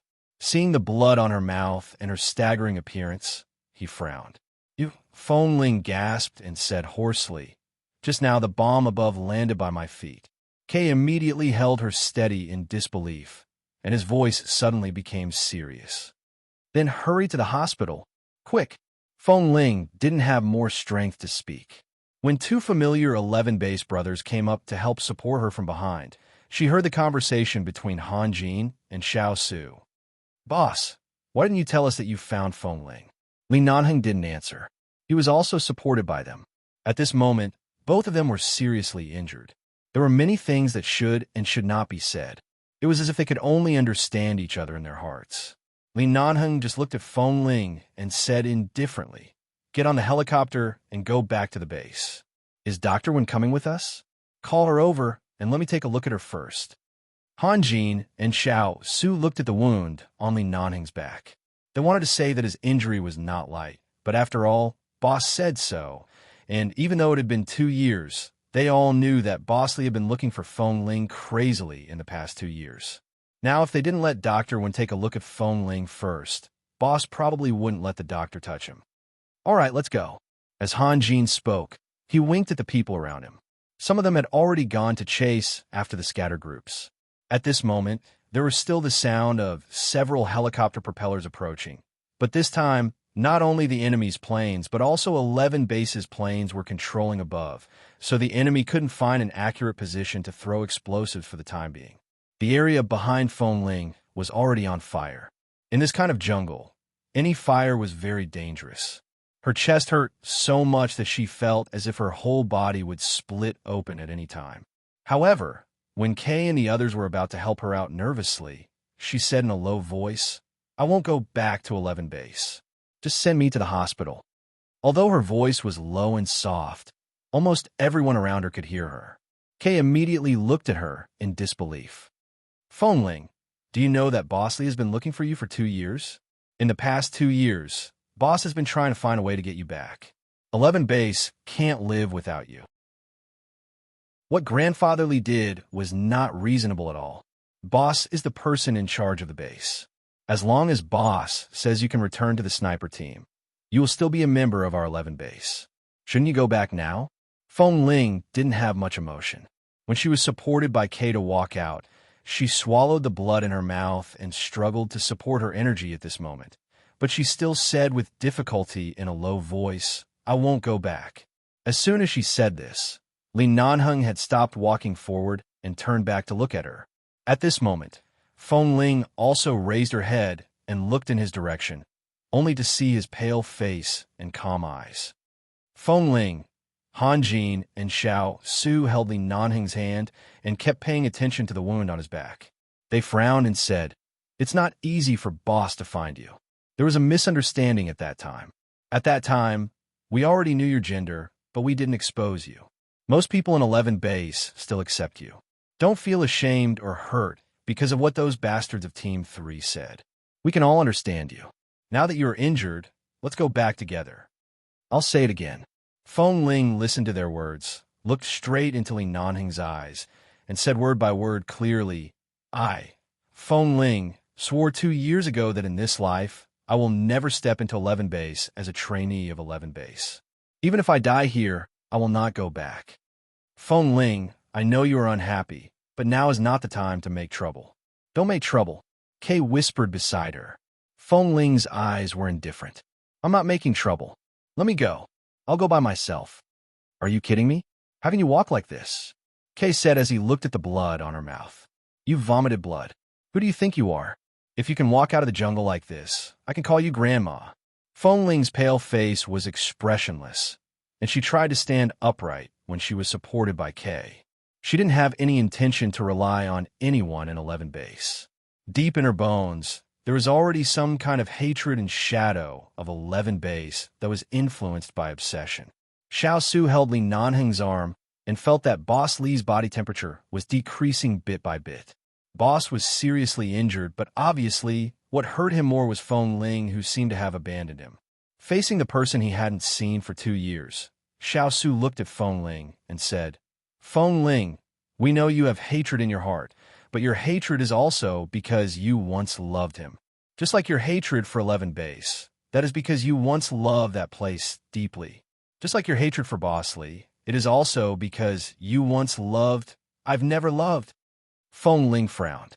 Li Nanheng's eyes, which were almost unable to focus because of his serious injury, suddenly focused because of her words, and his dark and deep eyes looked straight at her. Xiao Su was speechless because of Feng Ling's decisive words.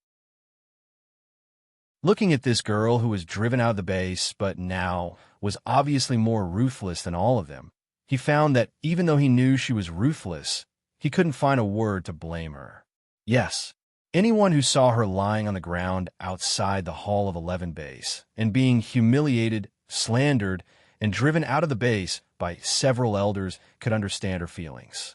If it were anyone else, they would not be willing to step into that place again. "You've never loved, have you?"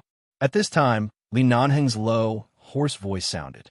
Even though it was weak because of excessive blood loss, it was still particularly clear and cold in the quiet jungle. Feng Ling didn't look at him, but looked away. "I want to chat with more like-minded people about, young Master Mo. Have you kissed enough? Talk about life, and find a confidant. Please remember the domain name of this book. For mobile version website, Chapter 1054. Seeing that she was unwilling to look at him, Li Nanheng slowly narrowed his cold eyes. "Feng Ling, I have never been as honest to anyone as I am to you in my life. Feng Ling was still supported by Kay and leaned against Kay weakly. She looked at the tree, trunk not far away, and refused to look at the man. Whether you hate or resent what happened 2 years ago, I can give you a reasonable explanation. Even if you can't understand, at least I won't allow these misunderstandings to happen. I told you again and again that I didn't marry any woman, but you never believed me. Fine, I was too confident at that time. I thought that I could take care of both inside and outside, but I ignored your feelings. So I deserve everything that I'm suffering now. The man's low voice sounded haggard and tired, hoarse and cold. No matter what happened, I have never hidden anything from you. I am calm and fearless. My heart is at least pure and sincere to you.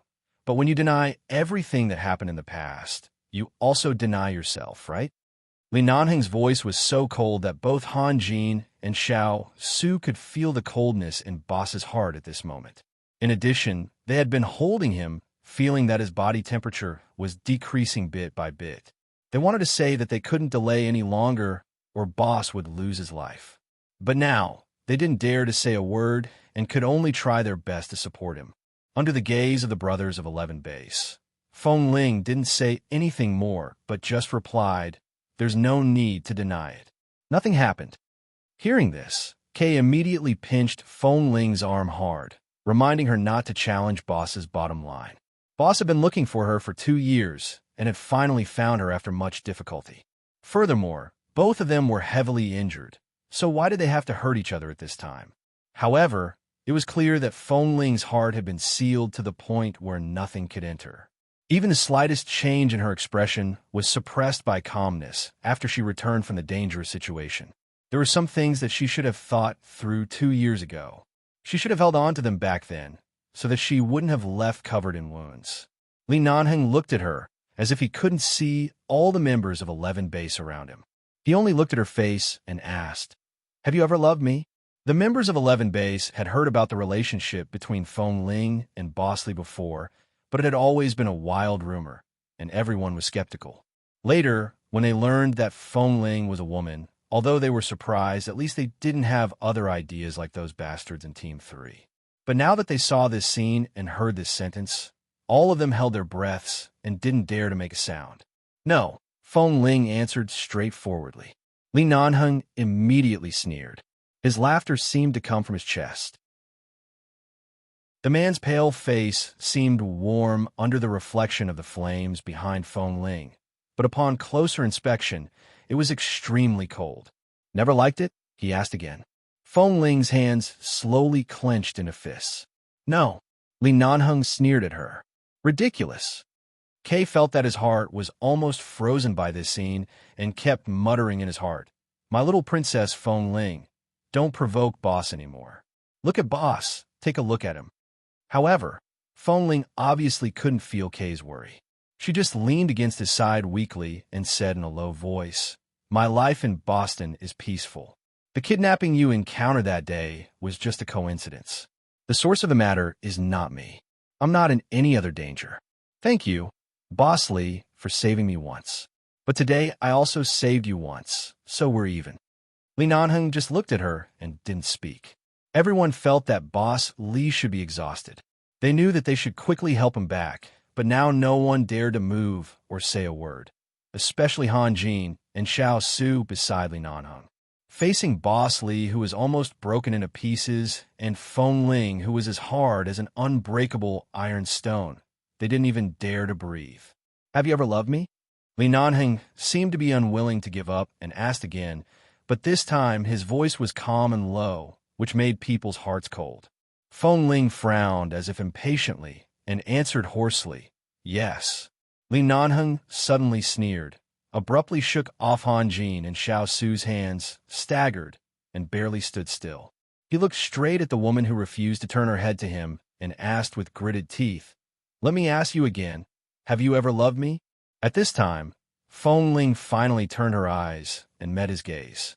Instead of analyzing the emotions in his eyes, she replied coldly, "Yes, Li Nanheng. It's just a relationship that has no result and doesn't need a result. I'm still young and ignorant, but I've never loved you. I've never loved you."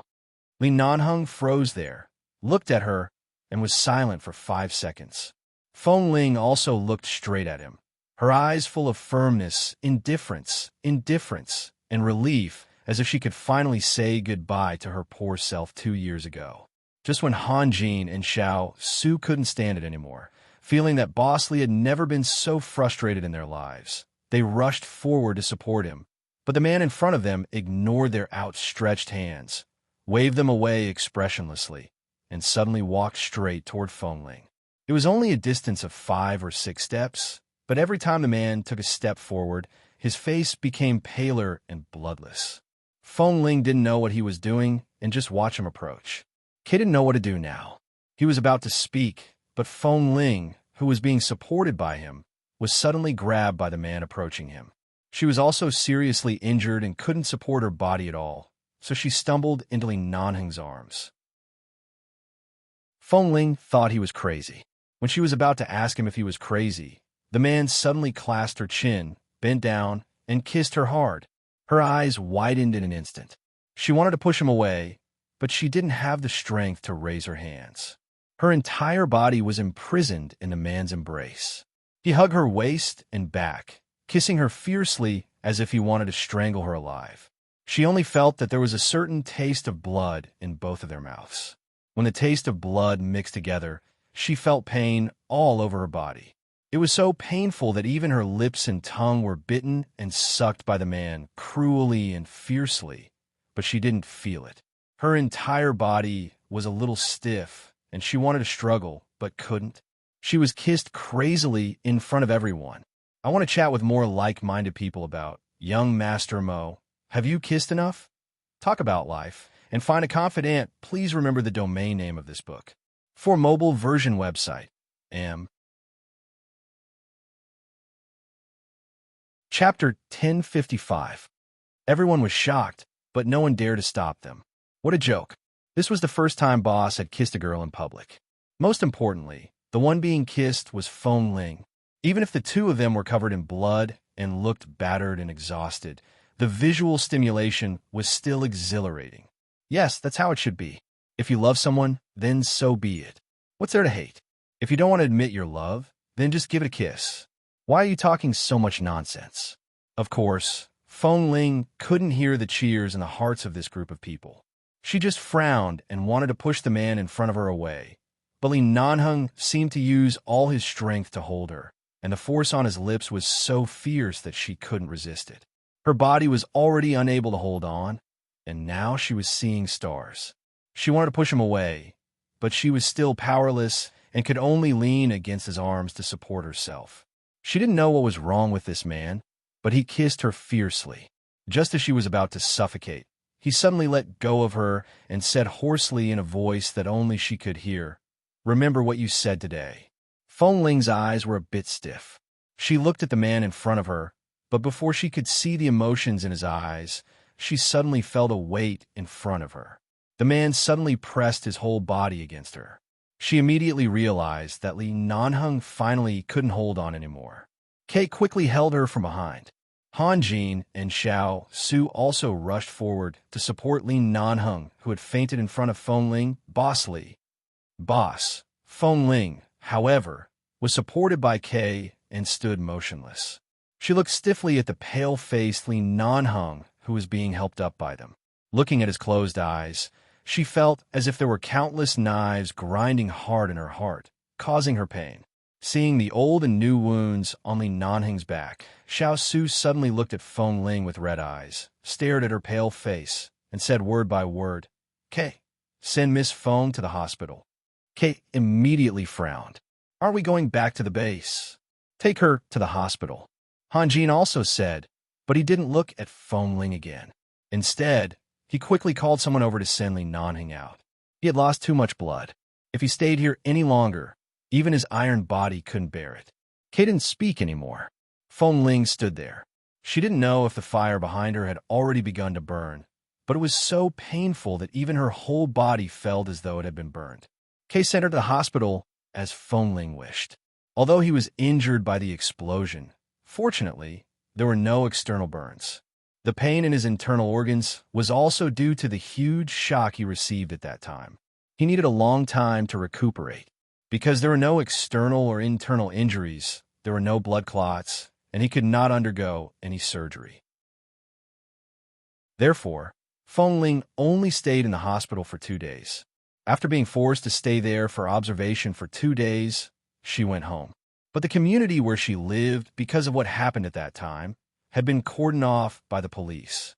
Because the police had to investigate the scene, no one was allowed to enter. So, she simply went to live in the martial arts club. There were several temporary rest rooms and dormitories prepared for coaches. Although it was only a very simple half-person bed in a small room of only 6 or 7 square meters, it was enough for her to live in. She didn't lack anything. After sending Feng Ling to the hospital, Kay was originally guarding her, but then he was called away for some reason. Feng Ling didn't tell anyone. When she came back, it was a weekend night. There was no one in the martial arts club. She opened the door, found a rest room, and lay down without even turning on the light. Her whole body was still in great pain, and she was completely exhausted. In the past 2 days in the hospital, she hardly slept much.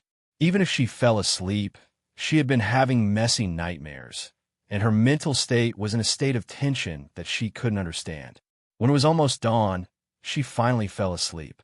Vaguely, she seemed to hear something outside, the conversation between the head coach and the boss, and the voices of other familiar people working here. The door of her room was closed, and no one knew she was here.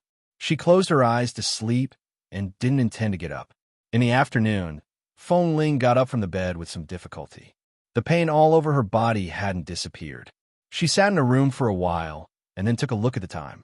Today was Monday, and she still had 2 classes to attend in the afternoon. Although her current condition might not be suitable for class, she was already here. Even if she only used the verbal method to attend class and did not do much, it would still be the same. Anyway, they were all students for a long time, and she did not need to teach them everything. Thinking of this, Feng Ling got up and went out. When she stood up, she was still a little shaky, but fortunately, she could still stand. When she walked out of the restroom, the head coach happened to come here to get something. Suddenly seeing Feng Ling coming out of the door, he looked at her in surprise. "When did you come here? You've been missing for the past 2 days. I couldn't find you on the phone. I heard that something happened to your place. The boss and I were about to go to the police station to report it. Why are you?" "It's okay. Sorry to make you worry. I slept here last night." Feng Ling explained and walked out. The head coach looked at her pale and haggard face and turned to ask her a few more questions. Feng Ling didn't answer, but went straight to the classroom. In the afternoon, during the class, Feng Ling sat in the front seat and watched them have class. Chun Beiqing was in this class, and Chun Beiqing had been paying attention to her. He felt that she didn't look good. She seemed to have lost a lot of weight in just 2 or 3 days. She didn't look right. Originally, he planned to ask her what happened after class, but when the class was only halfway through, a group of people in black uniforms broke in and broke the peace in the martial arts club. Feng Ling was asked to leave. All the people in the martial arts club looked at those people in black uniforms, standing in 2 rows from the door to the inside. Looking at their majestic appearance, they couldn't guess what had happened. Feng Ling was called out. She walked out and saw that these people were wearing the uniforms of 11 Base. She stood inside and looked at the door without saying anything. Then a man in the same black uniform came in, but his armband and chest tag were more than others, so it could be seen that he was not a simple person. It was Han Jin. Feng Ling looked at him. Han Jin came in expressionlessly and walked up to Feng Ling. "Miss Feng, come with us." Feng Ling was stunned. Feng Ling raised her eyes. "I've already said what I should say. Where do you want me to go?" Han Jin's tone was indifferent. "Boss hasn't woken up yet. You have to go with us. When he wakes up safely, I will let you go immediately. I want to chat with more like-minded people about, young Master Mo, have you kissed enough? Talk about life, and find a confidant. Please remember the domain name of this book. For mobile version website, Chapter 1056. There was a hint of surprise in Feng Ling's calm eyes. "Still not awake? Come with us." Although Han Jin's attitude was cold, he was not too tough on her. He just looked at her and said, "You should know boss's identity. If he really dies here, all of us will have to bear the consequences. You must go with me now. In addition, the remaining members of the drug gangs have not been cleaned up yet. Some of them already know about you. It is not safe for you to be outside alone. After the boss wakes up and gives us new instructions and arrangements, we will act according to his arrangements. Now, first, for the sake of the boss, you have to go with us. Second, for your safety, you have to go with us. I'm safe here, Feng Ling said calmly. Why do you have to break the peace of my life? You are living very peacefully. Do you know how turbulent the base has been these 2 years? Does 11 base still have anything to do with me? Even if the entire 11 base is gone, it doesn't seem to be my fault. Feng Ling looked at him coldly. Hanjin, I don't owe 11 base anything, but you owe Boss Lee a favor. Do I owe him anything? This kind of thing, only the two of you know. After all, I am an outsider. Hanjin said faintly. You don't look very well. Did the doctors in the hospital observe your injury for a few days? Dr. Wen happened to be here, and Miss Wen also came here. You're close to Miss Wen. Let her take a look at you. Hanjin's words were very polite, but it was obvious that if she dared to resist, the members of 11 Base would definitely take her away, and it was very likely that the entire martial arts club would be implicated. Kay didn't come, nor did anyone who was familiar with her, because as long as those people came, many of them would be soft-hearted towards her and would not forcefully drag her away. Hanjin knew her too well, so since he wanted to take her away by force, he wouldn't let those people come over. The people standing in 2 rows were all elite members of 11 Base. They were also people who rarely interacted with Feng Ling. They didn't have any intimate feelings for her. If she resisted, they could even pull out their guns and shoot her. What's going on? The head coach didn't understand what was going on. Although he had long known the relationship between Li Nanheng and Feng Ling and 11 Base.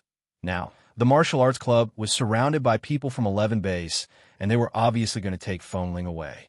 Seeing Feng Ling's reluctant look, he walked out, subconsciously shielded Feng Ling behind him, and then looked down at her. It's fine. They're all old friends. Let me go with them, Feng Ling said indifferently. Old friend, where are you going? Do you need to make such a big fuss? The head coach frowned with a cold face and turned to look at Hanjin.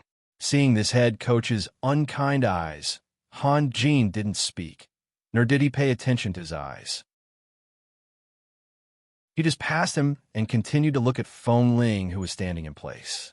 Let Miss Wu take a good look at your injury. If you really have any internal injury, you can't delay it. Otherwise, if you have any old disease in the future, it won't be worth it. What's wrong with you? The head coach looked at Feng Ling and looked at her carefully. He had felt that she looked very pale before. In this way, a lot of things that others didn't know had happened to her in the past few days. It's nothing. I'll go with them. Feng Ling didn't want to explain, nor did she want to tell them about the drug gangs, bombs, and guns. Only those who stayed in 11 Base all year round didn't feel anything about these things. Others who lived in a peaceful world were not suitable to get involved in it. It sounds like our coach Ling has a special relationship with 11 Base. Several students had just walked out of the classroom. After watching for a while, they lowered their voices and whispered to each other. Chen Beiqing looked at Feng Ling, who was almost surrounded by a group of people, and then at the head coach, who was obviously ignored by everyone. Thinking of the various similar movements he saw on the so-called intern coach a few days ago, it was not difficult to see that many things Feng Ling learned were taught by that person. Chen Beiqing walked over and looked at Feng Ling. If you don't want to go, don't go. Feng Ling didn't speak, but Hanjin looked at Chen Beiqing coldly. Boy, don't talk about things that don't belong to you. Be careful not to get yourself into trouble. I'm talking to my woman. What does it have to do with you? Chen Beiqing glanced at him mockingly. Your woman? Hanjin looked at him as if he had heard some news, and then looked at Feng Ling, who was speechless and obviously didn't have the energy to explain, and then looked at him with a sneer. What's your name? Do you think you've lived too long? Chen Beiqing was about to speak, but Feng Ling quickly turned around and pressed his arm, signaling him not to speak. All right, I'll go with them. They're all my old acquaintances. They won't do anything to me. Don't worry. Hearing Feng Ling's words, Chen Beiqing looked at her and asked in a low voice, Are you from 11 Base? They are 11 Base in Los Angeles, the mysterious and powerful military base under the name of the United Nations? Feng Ling didn't explain. She just glanced at him and said in a low voice, "Don't be nosy. Just be yourself. Other things have nothing to do with you. Now, they want to take you away by force?" Feng Ling lowered her eyes and said indifferently, "Their boss was injured because of me and hasn't woken up yet. I do have the responsibility to go and see him." "Who's her boss?" Chen Beiqing guessed something, but still wanted an accurate answer. "Li Nanheng." Chen Beiqing looked at her for a moment and said, "You have such great ability at such a young age. Did he teach you?" Feng Ling nodded. No wonder. No wonder every time Li Nanheng appeared in the classroom, she was either the one who was abused or the one who couldn't integrate into the two of them. It turned out that he was the real boss. This was also the secret that Coach Ling had kept here for 2 years. Chen Beiqing clenched his hands into fists, looked at her haggard face, and said again, "I still say the same thing. If you don't want to go, you don't have to. Don't force yourself." At this moment, Han Jin winked at the people behind him, and 2 people came forward to help Feng Ling to the side. Although they helped her, they obviously kept a distance between her and the 2 men. "Miss Feng, let's go." Han Jin didn't bother to deal with these people and just looked at Feng Ling. Please remember the domain name of this book. For mobile version website, M. Chapter 10:57. Feng Ling was about to turn to leave when Chen Beiqing suddenly raised his hand to hold her wrist and stared at her.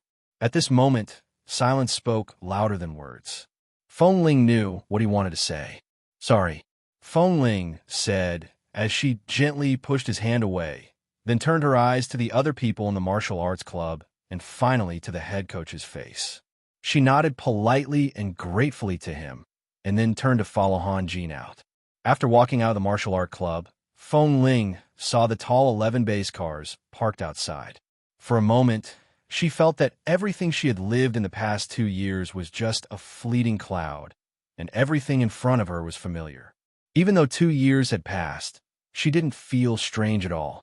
"Go to the first car." Han Jin didn't look happy. After walking over with Feng Ling, he opened the car door and turned to look at her. "Get in the car, Miss Feng." It seemed that after this reunion, every time Han Jin called her Miss Feng, his tone would be colder. Feng Ling turned to look at him. His bullet didn't hurt his vital parts. He just lost too much blood. Why hasn't he woken up after so long? Has it been that long? Only 2 days have passed. Han Jin said calmly, "I know you don't want to see him. Coincidentally, if he wakes up now, I don't want you to appear in front of him again to stimulate him. He really hasn't woken up. Dr. Won, Miss Won, and Dr. Chin, who happened to come to Boston for business, have all come, but he still hasn't woken up. We can't find the reason. Maybe he is too tired to look for you in the past 2 years and suddenly can't move. He wants to sleep for a few more days." Feng Ling's fingers slowly clenched. "So the reason you called me over is get in the car first." Feng Ling turned to get into the car. As soon as she sat in, Han Jin closed the door expressionlessly, walked around the car, opened the door, and sat in the driver's seat. Only then did Feng Ling notice that the others who followed her were all in the cars behind, and only she and Han Jin were in the first car. Han Jin said casually while starting the engine, "If anything happens to Bosley, do you think I will let you off?" Hearing his words, Feng Ling was not surprised. She knew very well how loyal Han Jin and Xiao Su were to 11 Base and Li Nanheng. Han Jin and Xiao Su took good care of her. Firstly, it was because of their relationship in the base, and secondly, because Li Nanheng treated her differently, so they paid special attention to her. Otherwise, how could she have had such a great honor to go to Han Jin's place to get wine as she pleased? She turned to look at the scene passing by quickly outside the car window and gently placed her hand on the car window. "So, are you taking me to 11 Base or somewhere else?" Dr. Won and his friend opened a private hospital in Boston. It's not suitable to go to a public hospital for gunshot wounds. You can either go back and treat it yourself or find a private place. Dr. Won's place is not a problem. Because Boss is seriously injured, we're temporarily staying in Boston. As Han Jin spoke, he pressed the rear lights of the car to signal the car following behind him. Then he drove the car into a main road at the side of the fork and drove straight forward. Through the rearview mirror, Feng Ling could see the martial arts club getting farther and farther away until it disappeared. She had a strong hunch that she might not be able to come back to this martial arts club. Even if she came back, she might not be able to work normally again. Thinking of the look in the eyes of the head coach and Chun Beiqing just now, they could clearly see it. After she left, it was uncertain whether they would meet again. Feng Ling leaned against the seat. Even if Han Jin just said he would not let her off, she still sat there relaxed because the person beside her was someone who knew her very well. She didn't need to be vigilant. She just thought that after 2 years, she finally lived a normal life outside and finally learned a little bit of human nature, but in the end, it seemed that everything did not belong to her. If you're tired, go to sleep. It will take at least half an hour to drive from here to the private hospital under Dr. Wen's name. It's okay. I'm not tired. You look very pale. Why don't you stay in the hospital for a few more days? It's not necessary, Feng Ling said and asked. Why did Miss Wen come to Boston? Dr. Wen's contract with 11 Base has expired and may not be renewed. There are private hospitals under his name all over the United States. He plans to integrate them into a large hospital chain and find a place to settle down. Miss Wen directly quit her job in Los Angeles Hospital and chased after him everywhere. Wherever Dr. Wen went, she would go. You probably don't understand the grudges between the brother and sister. Even I don't understand it, Han Jin said as he took a thin blanket from behind and threw it on her. Cover it and sleep for a while. Although he said he would not let her off and looked as if he was going to take revenge on her, he still couldn't bring himself to do it. Feng Ling looked at the thin blanket that was suddenly thrown into her arms, gave a faint smile, and gratefully covered her legs and body. She sat there and looked at the cars following in the rearview mirror. Most of these people look familiar, but they seem to be our batch of newcomers. It seems that these people are now qualified to enter the elite team. They are still far behind you. Han Jin was still driving seriously. Feng Ling turned to look at him. Are the 4 people in the sniper team still the same? 5. Feng Ling paused. That's right. There have always been 5 places. I took someone else's place. When I leave, someone has to quickly replace me, lest it affects the training of the whole team. There is no substitute. They have been waiting for you to go back. Every time there is a sniper team activity, they will prepare a set of weapons and uniforms for you. In the past 2 years, your things have been piled up in your original room. Kate and Lin Chung have helped you tidy up. You have never left 11 Base. Feng Ling was silent for a moment. Han Jin continued to drive as he said, when we drove you out of 11 Base, it was just the words of the elders at that time. In fact, 11 Base, a place supervised by the United Nations, must have an official document to expel any mature member. At that time, there was nothing. They just let you go verbally, which meant that you were still a member of 11 Base in name. You just left temporarily. Feng Ling, you still belong to 11 Base. Feng Ling didn't know whether she was surprised or not, but something that seemed to have died in her heart was beating again bit by bit. Did she still belong to 11 Base? Please remember the domain name of this book. For mobile version, M. Chapter 1058. When they arrived at Dr. Wen's private hospital in Boston, the specifications of this hospital were not small. It looked very simple on the outside, but after entering, they saw that the inside was well equipped. Although it was a private hospital, it was no less than the largest hospital in the United States.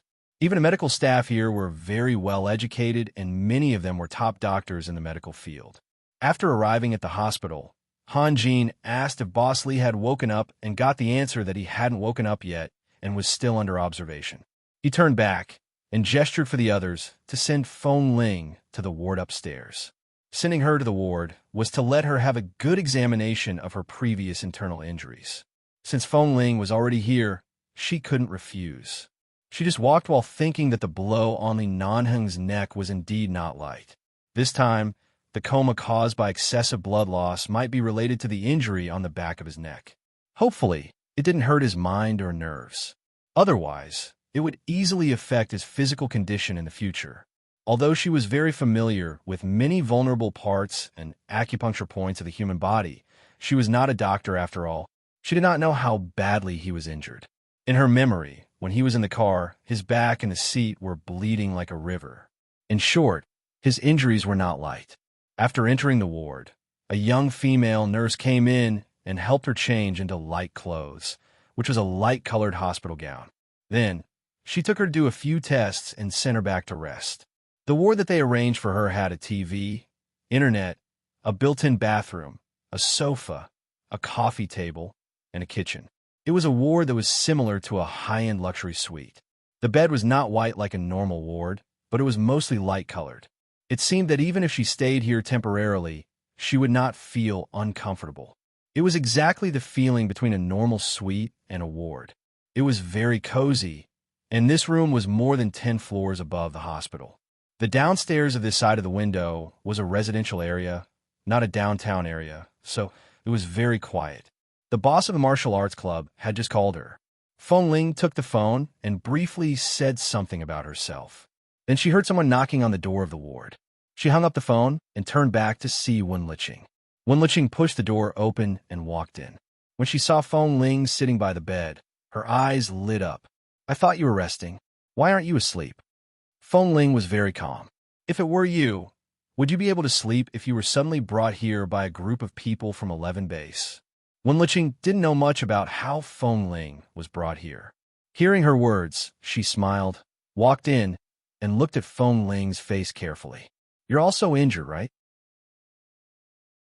I know Han Jin brought you back, but I don't know how he brought you back. I think he knows your temper and wants to take you to treat your injury, but you definitely won't agree.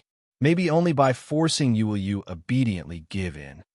Wen Liqing didn't know how Feng Ling was brought here. Feng Ling didn't say anything more about this matter. She just looked at her. "You quit your job at Los Angeles Hospital? Okay." Wen Liqing smiled. Feng Ling was not a gossipy person, nor was she too curious about other people's affairs, but she did feel a little curious about the matter between Wen Liqing and Dr. Wen, but at least she could restrain her curiosity. She just nodded and didn't ask more. "I heard from them that you were seriously injured. Why? Didn't you see a doctor in the hospital?" Wen Liqing said as she came over to take Feng Ling's hand, touched it, and then looked at her. "I just heard from them that you seem to be injured by a bomb. Did you go to take an x-ray? It's okay. The shock will definitely make me uncomfortable for a while. When I was on a mission in 11 Base, I often encountered a bomb close to me. As long as it doesn't fall on my head, it's not a big deal." Feng Ling was about to take her hand back. Wen Liqing still took her hand and looked at her. "Feng Ling, these 2 years, did you tell him that I was here, or did he find out by himself?" Feng Ling asked in a low voice. Wen Liqing looked at her for a while and then smiled. "I helped you hide it for 2 years. How could I suddenly tell him?" That was it. Sure enough, she had been hiding so well, but in the end, she still exposed all her whereabouts because she went to participate in a competition. As Wen Liqing spoke to her, she checked her body and then got up to call the doctor in the hospital to arrange an x-ray for her, saying that she needed to check her internal organs and other injuries. Feng Ling had been checked in the hospital before and remembered that the doctor said it was not too serious. Besides, she didn't really want to stay in the hospital for observation, so in the end, she left. Seeing that there were no relatives or friends around her, the doctor let her go and didn't care about her anymore. But Wen Liqing couldn't let it go. So Feng Ling had to cooperate with the doctor to take an x-ray and then go back to the ward to wait. Not long after, Wen Liqing came back with her x-ray and looked at her with a relieved look. "Fortunately, it's just a temporary fluctuation of your internal organs caused by the violent air vibration. You may feel pain, but the injury is not serious. Don't do any strenuous exercise recently. You must keep a good rest. You will be fine in a few days." With that, Wen Liqing helped Feng Ling lie down by the bed and then looked at Feng Ling. She seemed to want to say something, but after a while, she finally took back her words. Everything these people wanted to say was because of Li Nanheng. Feng Ling knew it in her heart. Seeing that she didn't say anything, she didn't take the initiative to ask. She also knew the reason why she was forcibly brought here. Just when Feng Ling thought that Wen Luqing would let her rest alone after she had nothing to say, Wen Luqing suddenly said, "Do you want to accompany Nanheng?" Feng Ling didn't have any expression on her face and just looked at her. "Why? There is no one in his ward." Feng Ling looked away. "It has nothing to do with me. I was forcibly brought here not to see him. You know in your heart whether you want to see him or not. Women can understand women. You are too unsociable and strong-willed, so of course you don't want others to see your most vulnerable side. Just like when you were driven out of 11 Base 2 years ago, you didn't even shed a tear or complain after you woke up," Wen Luqing said gently. "Just like now, you clearly miss him in your heart, but you refuse to admit it. Now there is no one else in his ward, so you don't have to worry that someone will see it. Please remember the domain name of this book. For mobile version website, M. Chapter 1059. In fact, Feng Ling didn't know what she was thinking, but under Wen Luqing's persuasion, she temporarily gave up the idea of not going to see Li Nanheng. Since he was already here, she might as well go and take a look at his injury. After all, he was injured because of her. Walking to the door of Li Nanheng's ward, Wen Luqing waved at her, motioning her to go in quickly. Feng Ling hesitated, pushed the door open, and entered. The ward was very quiet. Li Nanheng seemed to be still unconscious. Feng Ling looked at the door for a while, then walked in, walked to the bedside, looked at the man lying quietly on the bed, and then looked at the ring-shaped medical device on his neck to fix the cervical vertebra. Even with such a strange white ring-shaped thing, it didn't affect the man's appearance at all. She knew that this thing probably had something to do with the displacement of the cervical vertebra or the injury on the back of his neck. Then she saw the translucent white tape on the back of the man's hand because he had just had an injection. The man's hand was quietly placed on the bedside, and even his fingers didn't move. He really didn't wake up. Feng Ling stood by the bed and watched for a long time. She recalled how he sat in the tree hole and looked at her with a pale face. She recalled how she coldly denied everything that had happened and how he looked at her when she said that she had never loved him. She looked at him for a long time until she suddenly saw the man's hand quietly placed on the quilt seem to move slightly. Then she looked carefully and saw that his fingers seemed to move. She looked at the man's pale face again and saw that he seemed to show signs of waking up, and his handsome brows were faintly furrowed. Wen Luqing was guarding outside the ward when she suddenly heard the door open. She looked back and saw Feng Ling coming out. "Why don't you stay in there a little longer? He may be waking up soon.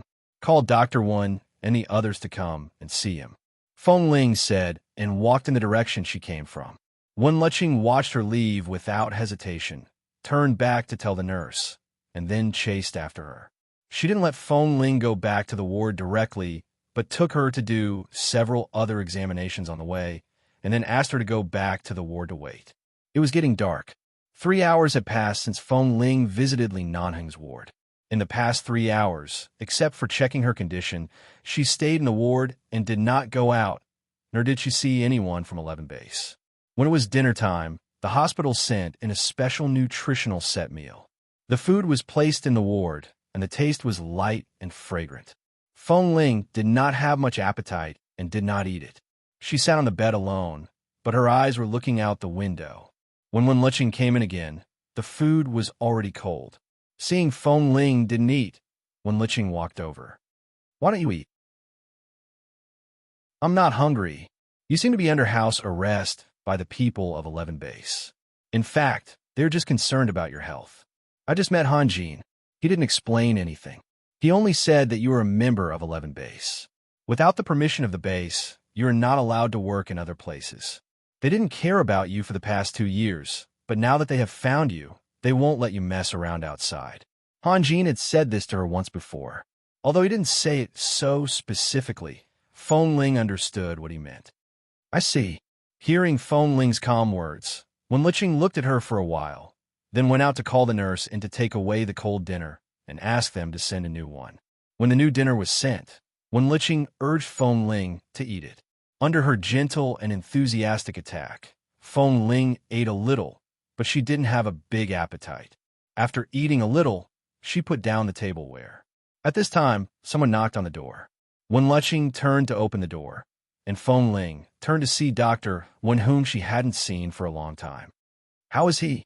Dr. Wen looked away from Wen Liqing's face and turned to look at Feng Ling, who was sitting by the bed. "I've looked at a few of her radiographic films. She's in good condition. She was just affected by the shock caused by the explosion, and her organs were temporarily displaced for a few seconds, causing severe pain in her internal organs. However, there's no bleeding or internal injuries. She seems to be fine," Wen Liqing said, and looked warmly at the man in a white coat in front of her. "Brother, has Nanheng woken up?" Dr. Wen didn't seem to see Wen Liqing's gaze and walked in front of her. When he came to Feng Ling, he looked at her complexion. "It's good that there is no serious injury. When you were in the base, I watched you grow up. It's not easy for you to grow from a skinny 13-year-old to what you are now. It doesn't matter whether you are a man or a woman. The important thing is to live happily and casually. People should at least learn to live for themselves." "Feng Ling, have you found your life goal in the past 2 years?" Feng Ling smiled. "Dr. Wen, you sound as if you're already so old." He remembered that Dr. Wen was 2 years older than Wen Liqing. Wen Liqing seemed to be only 25 years old since she graduated, and he was only 27. He said he watched her grow up and treated her like an elder. However, looking at him and Wen Liqing, one was cold and indifferent while the other was gentle and passionate. If the shackles of brother and sister were thrown away, they really seemed to be a good match. And Wen Liqing and Dr. Wen didn't look alike at all. No matter in appearance, temperament, or other aspects, they didn't look alike at all. Except that they were both excellent, they were really different. They didn't look like brother and sister at all. "I'm 7 years older than you. Am I still young?" Dr. Wen asked with a smile. Feng Ling, "Brother, Nanheng is the same age as you. Are you trying to make him grow up with you, so that there will be a generation gap between her and Nanheng?" Wen Liqing complained with a chuckle. Dr. Wen ignored Wen Liqing behind him and just looked at Feng Ling. Although there was a kind smile in his eyes, Feng Ling could see the usual elegance and distance in his eyes. He cared about her from the perspective of a very familiar old friend. "Dr. Wen, I remember that a long time ago when I was still in the base, I was injured once when I was 15 years old. You asked me in the infirmary what kind of life goal I had. At that time, my answer was that it was enough to have hot food, a warm house, and a bed. Living was my life goal. And my answer is the same now. It has never changed."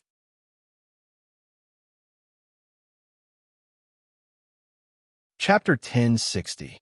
It's a good thing that you haven't changed. At least you're as simple as ever. I don't mean simple here. Dr. Wen pointed to his head and looked at Feng Ling. "You're a simple and rational person. You won't think too much about things, so you won't be very tired." Dr. Wen was an elegant, calm, and transparent person. Although Feng Ling didn't fully understand what he was trying to say to her, she still nodded. "I'll go to see your x-ray later. Even if your injury is not serious, you'd better stay here for a few more days to see if there are any other changes. Don't leave in a hurry." Feng Ling nodded. Even if Dr. Wen agreed to let her leave, Han Jin wouldn't let her go. "Then take a rest and eat more. Don't eat so little." Dr. Wen gave her a simple reminder and turned to walk out. Wen Liqing followed him and asked softly when she came to the door of the ward, "Has Nanheng woken up? Why didn't brother mention Nanheng?" Although her voice was very soft, Feng Ling's ears still heard it. She just sat by the bed calmly. Dr. Wen stopped and looked back at the little woman who had tied her long hair into a ponytail behind her. His eyes paused on her face for a second, and then he looked away indifferently, saying, "She woke up. She's still lying in the hospital bed. What's there to talk about?" Hearing that, Dr. Wen's eyes fell on Gu Changle's face. Didn't he say he wanted to see Feng Ling? No, he didn't. Wen Liqing immediately stopped talking and just looked at Dr. Wen. Dr. Wen also looked at her again, didn't say anything, and left directly. Seeing that he ignored her again, Wen Liqing subconsciously wanted to follow him. But thinking that Feng Ling was still in the ward, she didn't leave, but just closed the door. When she looked back, she saw Feng Ling sitting on the bed silently. Although she didn't speak, Feng Ling heard their conversation. Before Li Nanheng fainted, he whispered in her ear with his last consciousness, "Remember what you said today." Feng Ling lowered her head, picked up the spoon again, and scooped a mouthful of soup into her mouth. Wenliching knew that Feng Ling's hearing was very good. Seeing that she didn't speak, she couldn't guess what she was thinking, so she walked back to sit beside her and watched her somewhat mechanically and numbly send soup and various kinds of food into her mouth. Nanning must have just woken up. She has been in a coma for a long time and suddenly woke up, but her consciousness hasn't recovered yet. Seeing that Feng Ling didn't speak, Wenliching felt strange sitting there alone. The person they had been looking for 2 years was finally found and forcibly brought here by Han Jin. It was impossible for them not to tell Li Nanheng about this, but he had already woken up. But he didn't say he wanted to see Feng Ling. Was Li Nanheng's brain damaged? On the second day after Li Nanheng woke up, Feng Ling obediently rested in the ward and did not go out. She did not hear any order from Li Nanheng to see her. On the third day after Li Nanheng woke up, he didn't see her. On the fourth day after Li Nanheng woke up, he didn't see her. On the fifth day, it was said that many well-informed people from the hospital specially came to visit. It was said that Li Nanheng's ward was very lively today, but she didn't see him either. Feng Ling slept in the ward again and again. When she woke up, it was already afternoon. All of a sudden, Wenliching pushed the door open and came in. Feng Ling, someone wants to see you. Feng Ling turned her eyes and saw a couple walking in behind Wenliching. They looked somewhat familiar, but also somewhat unfamiliar. Behind the couple, a little girl about 6 years old walked in. The little girl's eyes were very bright. After entering the ward, she looked left and right, her face filled with curiosity. Feng Ling tried hard to search for memories of this couple in her mind. When the lady came up excitedly to hold her hand, Feng Ling finally remembered. Mr. Ted and Mrs. Ted? Feng Ling asked curiously. Mrs. Ted immediately looked at her with an agitated expression. She held her hand and said, Mr. Feng. Oh no, Miss Feng, before this, we didn't expect you to be a girl. Back then, you saved our family's lives, especially our daughter. Back then, she was still so young. You threw her into the sea and handed her over to the rescue team. Back then, I wasn't decisive enough on the cruise and almost caused you to lose your life as well. Feng Ling finally had a more perfect impression of this middle-aged woman in her 30s. She did not expect to meet the mayor of the Foy State, Mr. Ted, and his wife here.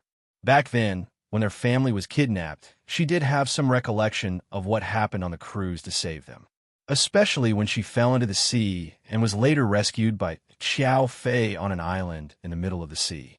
That was the first time the secret of her gender was discovered, so she had a rather deep impression of this incident. Mr. Ted also walked over. He smiled politely at Feng Ling. Miss Feng, you Chinese have a saying, the grace of saving a life is unforgettable. Our family is very grateful to you for risking your life to save us. My wife has always held a grudge against you for causing you to fall into the sea. I did not expect to meet you here, nor did I expect that there would be such an impressive girl like you in 11 Base. On behalf of our family, I thank you for your kindness. There's no need to be so polite. This is my responsibility for every mission I took in 11 Base. It's something I should do. Seeing Mr. Ted suddenly bow to her, Feng Ling immediately stood up. The person before her was a mayor. As a small character, she felt unworthy of such a gesture. Feng Ling was truly embarrassed. She did not know what to do in such a situation. Mrs. Ted continued to hold her hand. Our family has already moved from Foy State to Los Angeles. My husband's work has also moved from there to Los Angeles. Right now, he is not the mayor of Foy State, but the deputy minister of Los Angeles City Hall. Next year, he is expected to run for the new mayor of Los Angeles, so we have more interactions with 11 Base. When I heard that something happened to Mr. Lee, my husband specially came over to take a look. I did not expect you to be here as well. Back then, they had specially gone to 11 Base to wait for Feng Ling to thank her in person. However, Feng Ling was injured and hospitalized back then, so she could not see them. It was indeed fate that they met here after 2 years.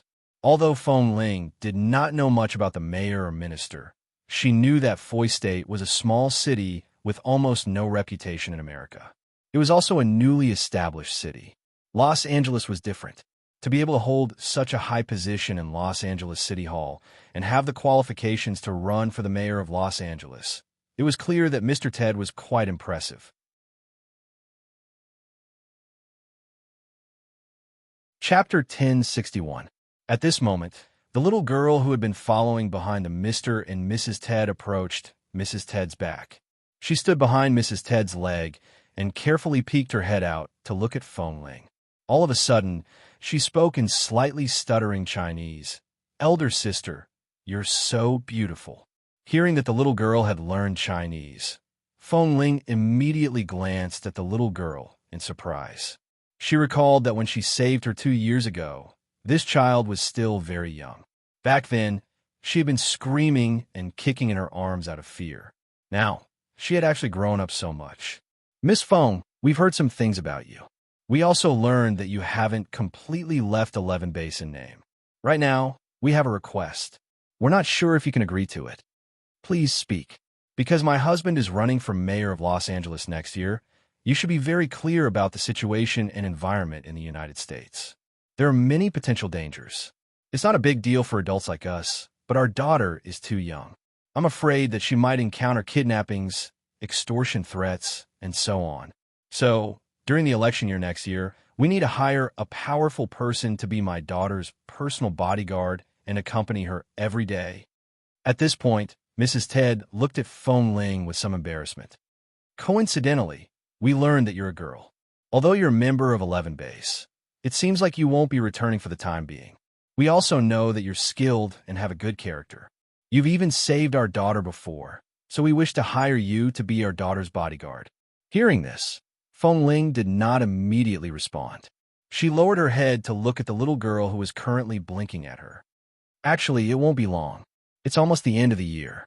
There are still 9 months until next year's election. As long as you stay by our daughter's side and protect her for 9 months, you'll be able to regain your freedom. When you're by her side, don't worry. We'll definitely give you the best treatment and arrangements. After our family leaves, we'll help you make the decision. We'll talk to the elders of the Lee family and ask them to restore your right to return to 11 Base. Everything will naturally take its course. This matter is extremely beneficial to both you and our family. Thus, we hope that Miss Feng can consider it." Feng Ling did not wish to return to 11 Base. Even if she was forcefully brought back, she did not feel the need. Mr. and Mrs. Ritter's request seemed to her to offer herself a new choice. Since she was still a member of 11 Base, she could take it as being sent by the base to carry out a mission to protect the minister's daughter, a mission that would last less than a year. However, it seemed that she could no longer stay in Boston. Seeing that Feng Ling did not speak, Mrs. Ted looked at her expectantly. "Miss Feng, regarding our request, do you have any other requests? As long as you are willing, we will try our best to satisfy you." "No request, I agree." Wen Leching didn't want to intervene in this matter. After all, it had nothing to do with her, but when she heard Feng Ling agree so readily, she took a look at her and asked softly, "Don't you need to tell Nan Hung about this?"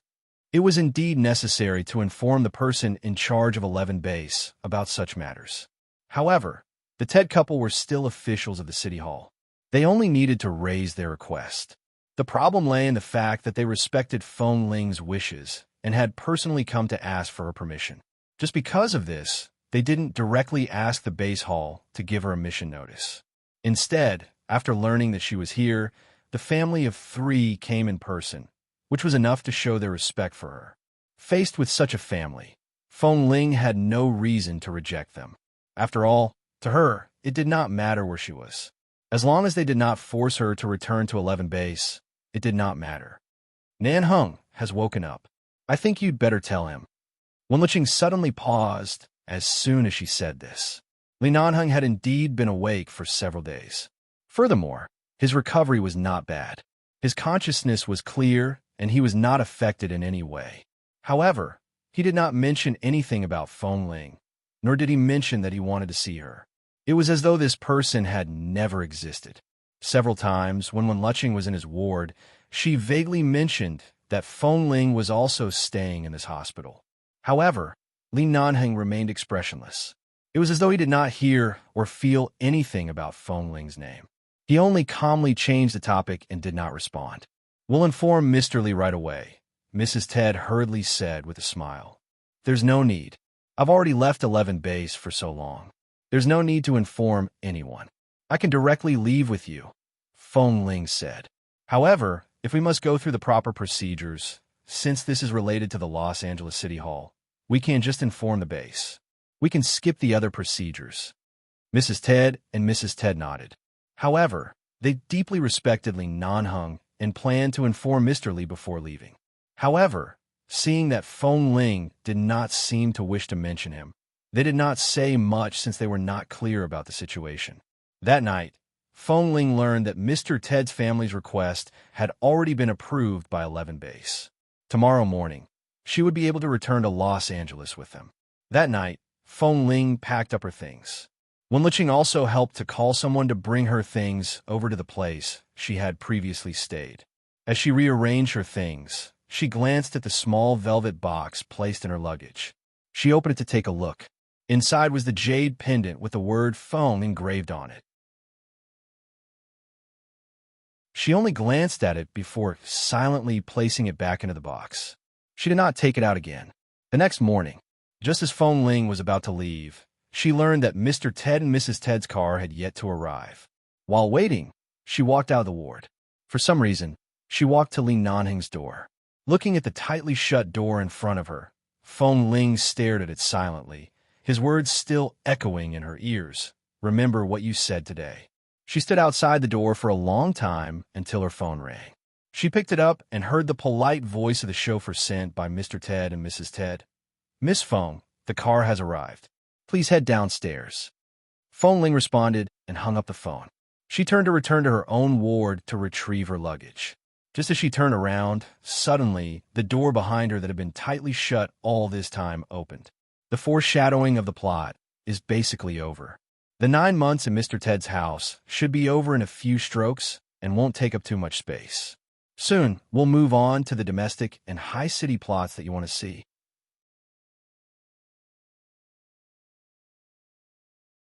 Chapter 1062. The moment the door of the ward opened, Feng Ling saw Dr. Wen coming out. Dr. Wen's gaze landed on her. Leaving. Hearing these words, Feng Ling understood. They likely all knew where she was going. Li Nanheng also knew. However, he did not say anything to her, nor did he request to see her. This was also good. At the very least, this was the result she had always wanted. Feng Ling nodded. "And be careful. It's a good thing that you can follow Mr. Ted's family. This experience will be a good stepping stone for you in the future. Furthermore, you'll be able to get closer to the city hall that we rarely get involved with. 11 Base will no longer have any reason to look down on you. Of course, 11 Base has never looked down on you. Back then, it was only the stubbornness of those elders that led to this outcome. You should know that everyone likes you very much. Thank you." Feng Ling did not speak more. She glanced at the open door behind him. This room was very large. From the angle of the door, she could not see the bed, nor could she see that person. She directly turned to leave. She returned to the room to retrieve her luggage and then left the hospital. Mr. Ted's family indeed treated Feng Ling very well. Rather than saying that they had invited her back as a bodyguard, it was more accurate to say that they had invited a distinguished guest. Regardless of whether it was in terms of treatment or other aspects, it was even better than that of a wealthy family's young miss. However, Feng Ling was clear about her responsibilities. She would accept things that she should accept and avoid things that she shouldn't enjoy.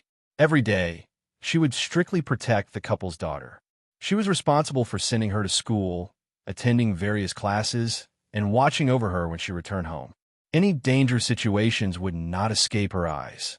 She protected the little girl very well.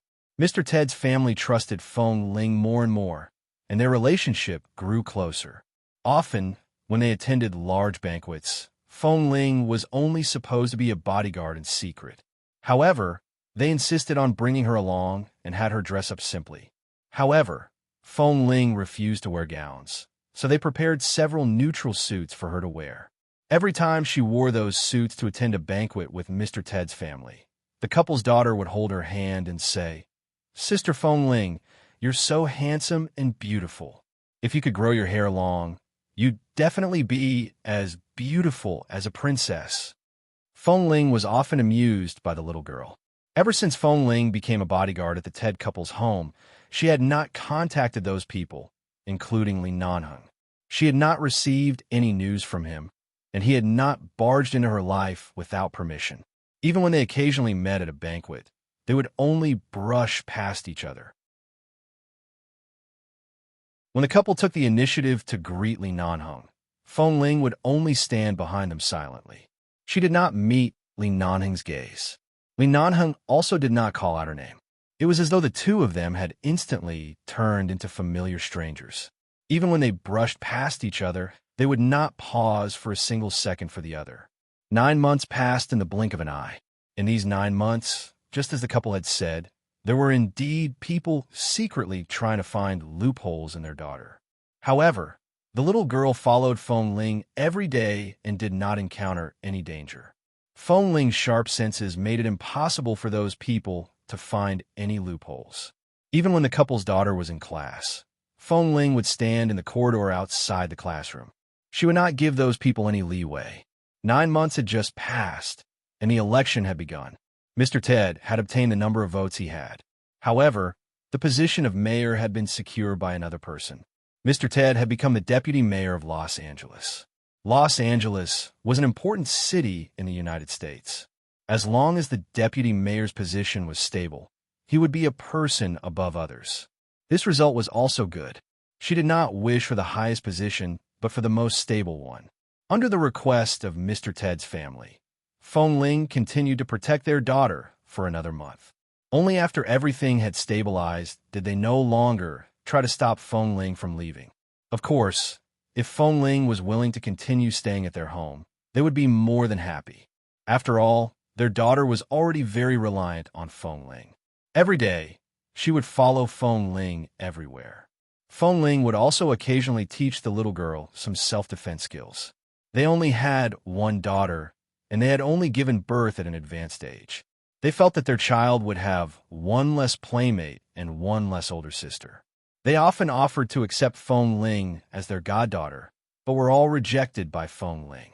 She did not have any parents in this world and had many fewer worries. Even though it was possible for people to develop deep feelings for each other, she did not wish to bring too many worries to herself. Just as Feng Ling was preparing to leave the Ted couple's home, the couple suddenly handed her a document.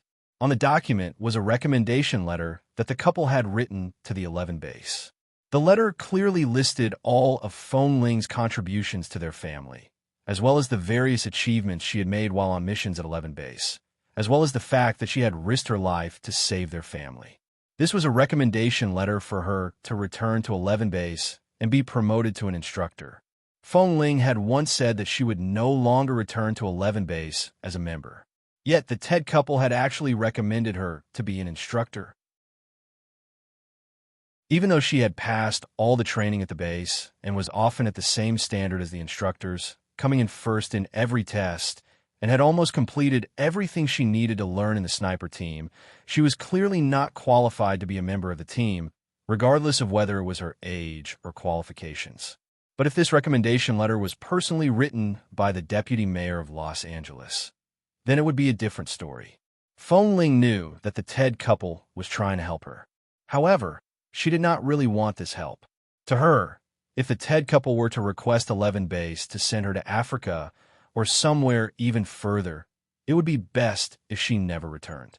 However, this recommendation letter had already been written. Furthermore, she had only received a copy. The document had already been sent to 11 base 2 days ago. It was too late to retrieve it now. Right now, Feng Ling was not too sure if there had been any changes to the management of 11 base. However, she felt that with the elders of the Li family around, there was no way she would be able to return. Furthermore, with her identity as an instructor, wasn't this a slap to those elders' faces? However, she did not expect that the base would actually accept Mr. Ted's recommendation and hire her to be an intern instructor at the shooting range. Please remember this book's domain name. For mobile version website,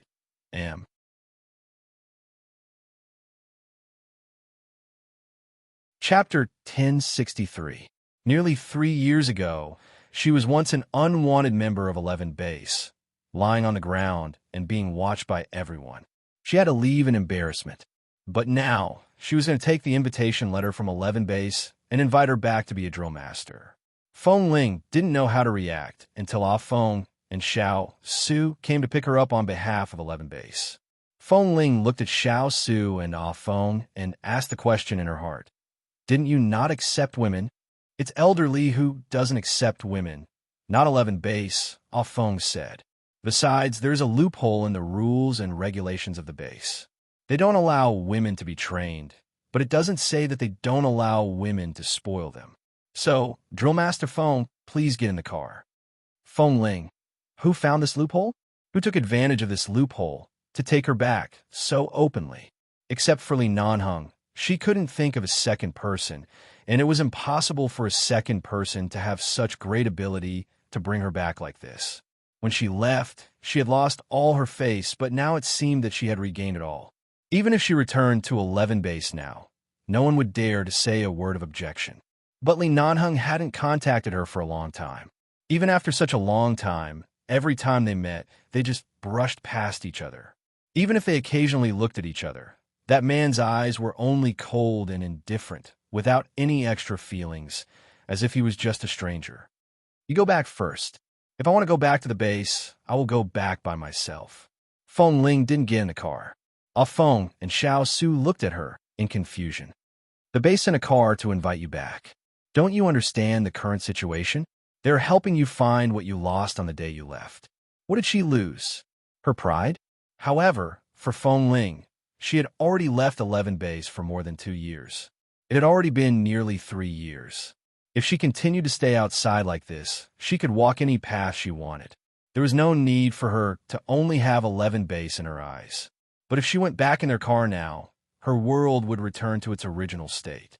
This original state was the most peaceful and happy place in her world, and it was also the way of life she used to insist on. As long as she could live well in the base, it was her goal in life. Later, Dr. Wen asked her about her goal in life, and she said that she just wanted to live well.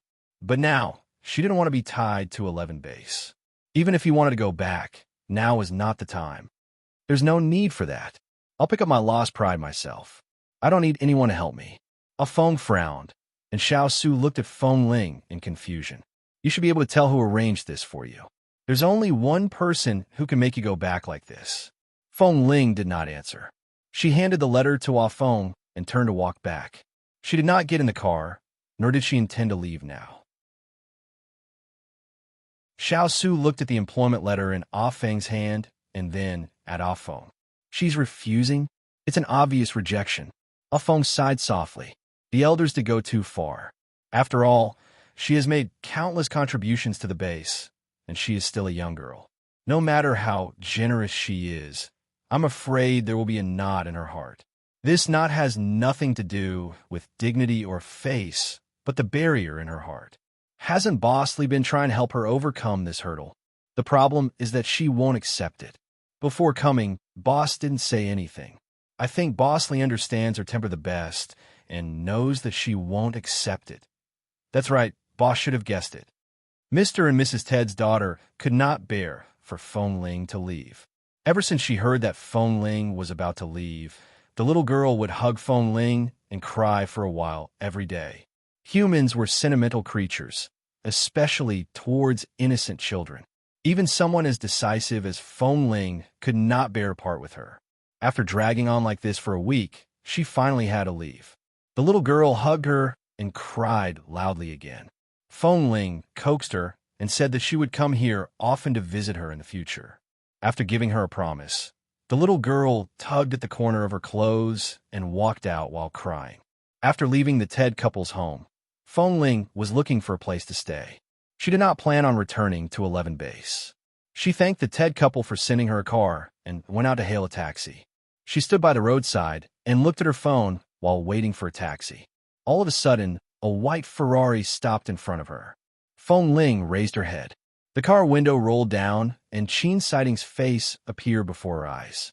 20 minutes later, Feng Ling and Qin Siding sat down at a nearby coffee shop. Feng Ling's heart was filled with respect for people like Dr. Qin and Dr. Wen, who fought against the King of Hell with a scalpel. Furthermore, Qin Siding had saved her life before, so she was especially respectful towards him. "I've heard a little about your matter." Qin Siding placed a cup of coffee with sugar and milk in front of her. "Are you used to this kind of coffee?" Feng Ling nodded. "I'm fine with anything. I'm not that picky." Qin Siding smiled.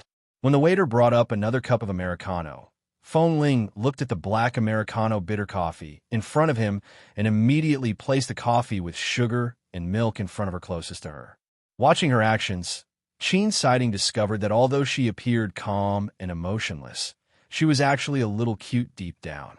However, this cuteness of hers could only be discovered by those who were willing to discover it. For example, Li Nanheng. Qin Siding took a sip of coffee and said, "If you don't want to go back to the base for the time being and want to do something outside, I have a job for you, but it might be a little far from America." "What job?" "Recently, Mr. Mo's wife needs a trustworthy bodyguard. You know the relationship between Mr. Mo and 11 Base. His wife is a very good person. Even if you become a bodyguard, your treatment will not be worse than that of the city hall. In this way, you will have a reliable job, and Mr. Mo will have a reliable and trustworthy person like you. You can also temporarily leave Los Angeles, which makes you unhappy. You can kill 3 birds with 1 stone. Do you want to consider it?" Please remember the domain name of this book. For mobile version website, M.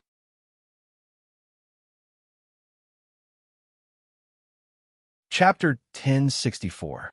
Mr. Mo's wife? Feng Ling looked at him. "Is she the person you said saved Mr. Mo's life last time?" "It's her.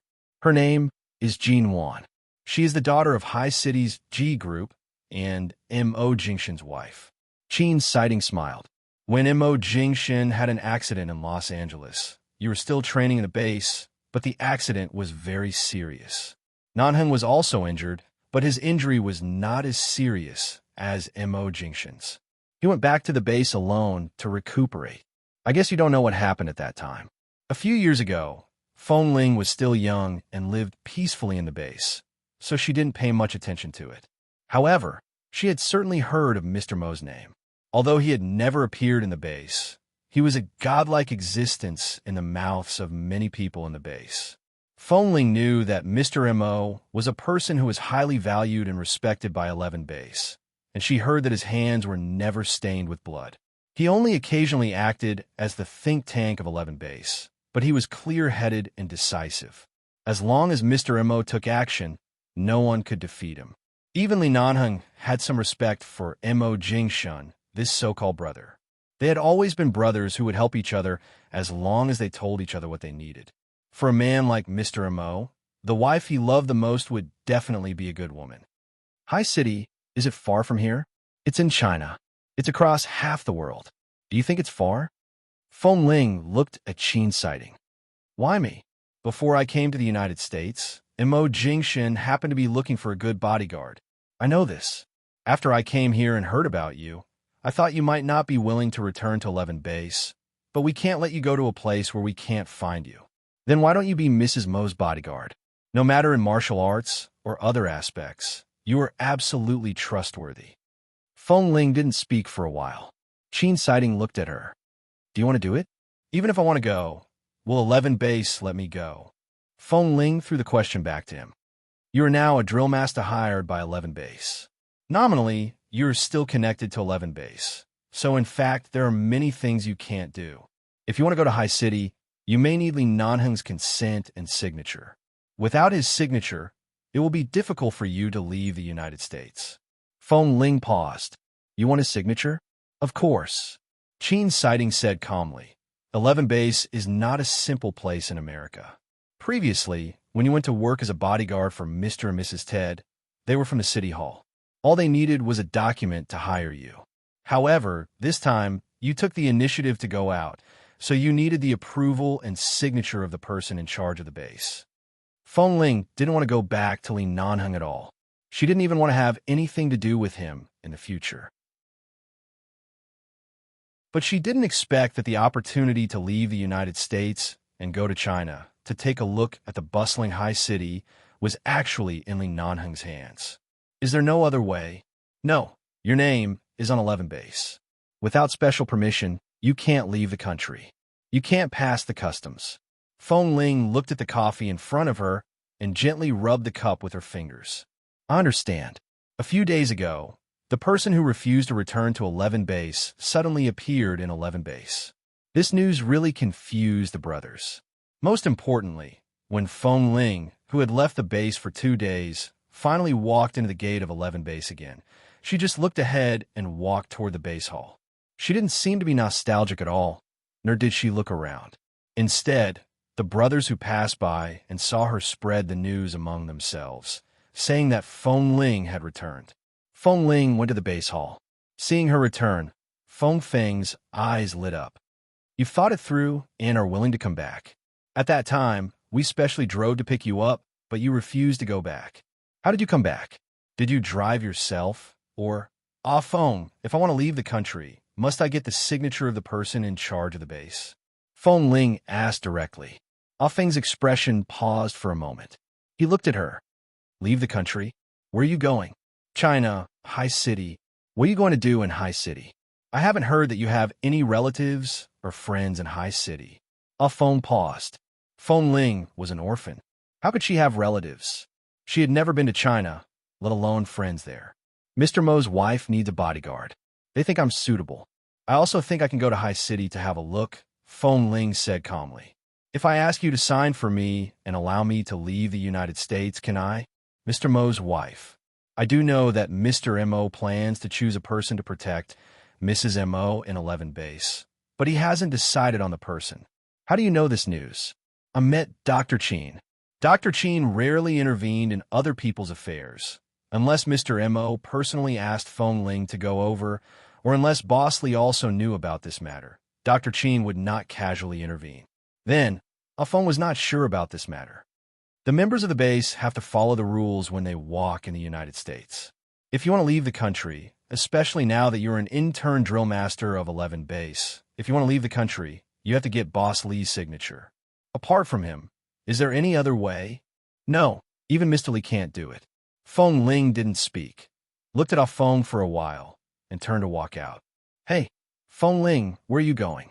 Seeing her fierce back, Feng hurriedly chased after her and asked in a low voice, I'm going to find Li Nanheng. Feng Ling didn't look back. Do you know where to find him? Feng Ling paused and looked at the familiar 11 base outside.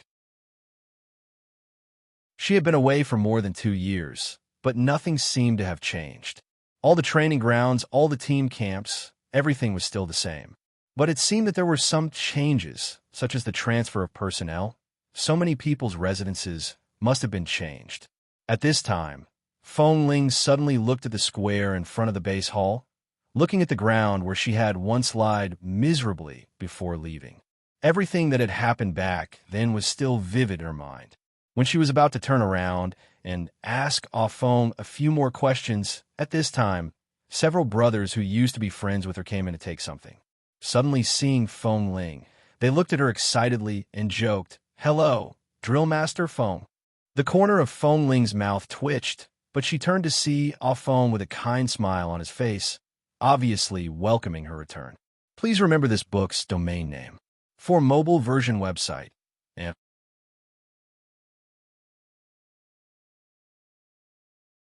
Chapter 1065.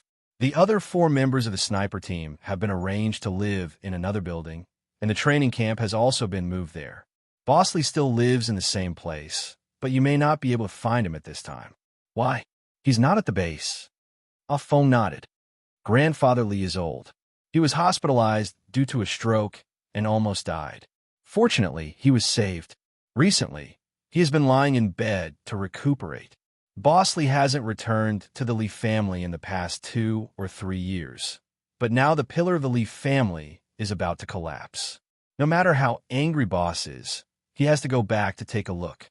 When will he come back? I'll wait for him. I'm not sure. Why don't you sit here and wait? No. Tell me where the sniper team is. I'll go and have a look. Feng smiled. Aren't you afraid that if Kay and the others see you, they will tie you up in the training camp and never let you out again? Feng Ling's eyes were calm. They don't have the guts. Ah Feng raised his eyebrows. That's right. If it were in the past, perhaps those boys would do such a thing. But after all, they all knew that Feng Ling was a woman and bossly cough. Who dared to touch her? It was simply suicidal. After all, she hadn't been back for 2 years. Those familiar and unfamiliar places flashed before her eyes one by one. Feng Ling thought that her heart wouldn't waver. But in fact, when she walked to the training camp of the sniper team, the places she passed by all made her heart flutter slightly. Especially those little boys who used to call her Master Feng Ling in the past 3 years, had transformed into young men and were seriously training in the training camp of Team 4. Feng Ling was in the training camp of Team 4. When she passed by the training camp of Team 4, she glanced inside and didn't disturb them.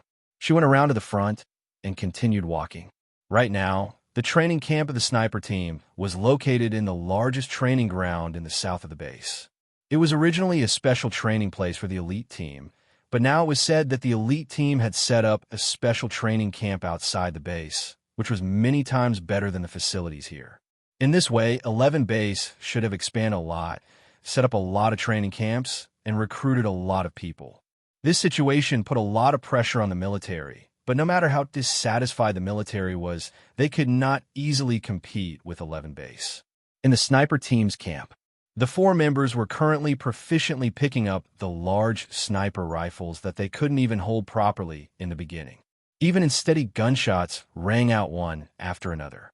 Feng Ling stood outside and watched the backs of the 4 people training. She looked at the sniper rifles in their hands and did not speak. She did not go in to disturb them, but for some reason, she felt her hands itching. Even if she did not want to come back to be a drill master, she missed these sniper rifles very much. Watching them training here, she actually had an urge to go in and pick up a gun to try it out. Feng Ling suppressed this impulse and did nothing. She just looked at the 4 people inside. Tam was the first to notice Feng Ling. He originally turned back to call the instructor over to help him reload the bullets, but when he turned back, he suddenly saw someone from the corner of his eye. He abruptly turned his eyes to see Feng Ling standing outside the training camp and staring at them without blinking. Feng Ling. Tam thought he had seen wrongly and cried out in surprise. Kay and the others were all holding their guns and preparing to shoot again. When they heard Tam's voice, they hurriedly turned to look at him, followed his gaze, and turned to look at Feng Ling. Everyone's eyes were filled with surprise, and the surprise was instantly dyed with joy. Feng Ling. It's really Feng Ling? Oh my God, Feng Ling is back. Feng Ling did not want to disturb them, but she did not expect to be discovered so quickly. She did not want to interact with the other people in the base, nor could she be bothered to exchange pleasantries. However, facing the 4 people in the sniper team, she was still willing to interact with them. She smiled faintly at them. Since she had been discovered, she no longer hid and walked in. She had only taken a few steps when Lin Sheng and Lei Peng rushed forward and lifted her up. Tam did not care whether Feng Ling was a woman or a man. He also came over and lifted Feng Ling over his head, excitedly throwing her up. The few of them shouted loudly and threw Feng Ling up a few more times until Feng Ling cried out in a low voice, "Put me down! Quickly put me down!" Only then did the 3 of them put her down, laughing. Feng Ling was not used to their enthusiasm. She took a step back, only to see that the 3 of them were staring at her as though she was an alien. She was wearing a set of light women's sportswear. It was black, the same color as the uniform they were wearing, but it was clearly very different from before. At least the outline of her chest was no longer deliberately concealed. At least her once pitifully short hair. Although it was still short, at least it was longer than the length of her ears, making her look much gentler. Kay stood by the side, holding the sniper rifle in his hand against the ground. Watching Feng Ling being raised up high and thrown down by the 3 of them, he smiled. Feng Ling, I heard that this time you came back, you were directly hired by our base as an intern instructor of the shooting range, right? Beautiful. This is really a slap in the face to those elderly. You came back in style. It really makes me happy to hear it. Tam's eyes shone as he spoke. As he spoke, he looked at Feng Ling's face and couldn't help but turn his head to Lei Peng's ear to say, "After this Feng Ling became a woman, no matter how I look at him, I feel that he is beautiful. Back then, we hung out together every day. Do you think there's something wrong with my eyes?" I actually couldn't tell that he was actually a girl, Lei Peng sneered. "You only F***king think about guns. When have you ever thought about girls? You speak as though you saw through it back then. It's mainly because we were too familiar with each other. I always thought that Feng Ling was just a slightly petite brother. How could I think so much? Right, Kay? Back then, when you were so close to her, you also didn't realize it, right?" Lei Peng turned to look at Kay. Kay raised his eyebrows and looked at Feng Ling. "Then we really have to settle the score with Feng Ling. After being deceived for so long, she still provoked us and hurt us before leaving. In the past 2 years, how much effort did we put in to find her? But she didn't come back after receiving the employment letter. She came back so late after so many days. I wonder what she was doing. Didn't you always say that 11 base is your home? Now you can go home with your head held high. Do you not want to go back?"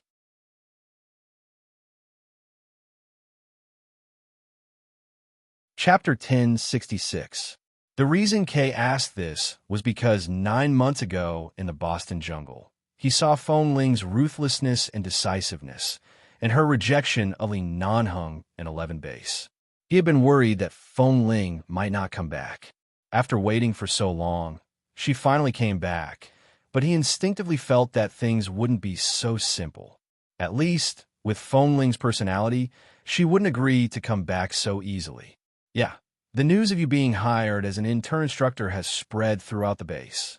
All the brothers who have dealt with you before and don't hate you are happy for you. Only those people from Team 3 who always oppose me feel like they have been slapped in the face. Their faces are all dark. The few of us feel really good when we see them. We've been waiting for you to come back all this time," Lin Cheng said as he stepped forward to hold Feng Ling's wrist. Come.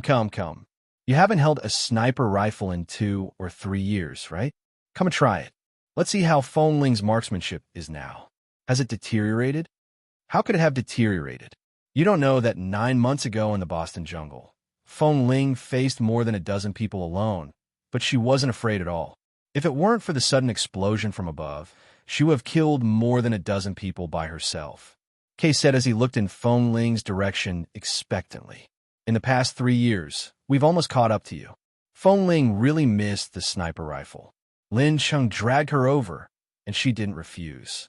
Originally, Tam thought that he was just borrowing their sniper rifle to play with, but when he received the signal from Lin Cheng and the others, he immediately turned to the weapon rack by the side, took out a new sniper rifle from it, and quickly walked over to hand it to Feng Ling. Feng Ling looked at the sniper rifle in her hand, then lowered her eyes and saw her name written on the nameplate below. She raised her eyes and looked at Lin Cheng in confusion. "This is the sniper rifle that the base custom-made for each of us when our sniper team moved to the new training camp. You have one too.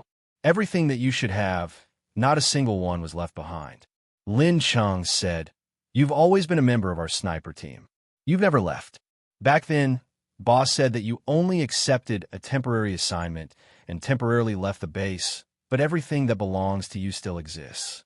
11 base has always been waiting for you to come back, and we have always been waiting for you to come back." Feng Ling held the gun in her hand and looked at the target silently. She stood there for a long time without moving. "All right, let's not talk about this anymore. Try out your new gun," Lin Cheng said as he and the others took a step back. Feng Ling raised the sniper rifle in her hand and aimed at the target 100 meters ahead. With a pong sound, she fired and prepared to hit the bullseye. The other 4 knew that her strength was not limited to this. Even though she had not held a sniper rifle for a long time, she was definitely not out of practice. Then, Feng Ling turned the gun 45 degrees and fired at the target 300 meters away. Once again, she hit the bullseye. At this moment, applause rang out from all around. Then, everyone looked forward to her next move. Feng Ling aimed the gun at the center of the target that was 500 meters away. I heard that when Feng Ling left the base, she could already hit the target 500 meters away. However, I heard that she only tried it a few times on her own and never did it in front of us. Now that so long has passed, I wonder if she can still do it. She can definitely do it." Before their voices fell, another gunshot rang out in the air. Feng Ling still held the gun in her hand and watched the bullet fly to a position 500 meters away in a short period of time. It suddenly passed through the center of the red circle. Not to mention the other 4 people. Even the drill master who saw Feng Ling came back and didn't intend to disturb them for the time being was surprised. He looked at the bullseye and then at Feng Ling, who was holding the sniper rifle calmly. He swallowed the tea in his mouth and then secretly thought in his heart, no wonder Feng Ling was invited back to the base as an intern drill master. For someone like her who hadn't touched a sniper rifle for 2 to 3 years, this kind of perfect accuracy, even he might not be able to have this kind of calmness and confidence. No matter what Title 11 base gave her, she deserved it. Feng Ling put down the gun and looked back at them. "You guys continue to practice. I won't disturb your training process. It's not a bother. It's not a bother. Originally, you should have a part in these training processes, but now that you're an instructor, you really can't train with us anymore, right?" Lei Peng asked as he helped her pick up the gun. Feng Ling didn't explain, but only said, "I haven't eaten the food in the base's cafeteria for a long time. Let's go eat together tonight when we have time. Will you stay at the base today? Will you stay?"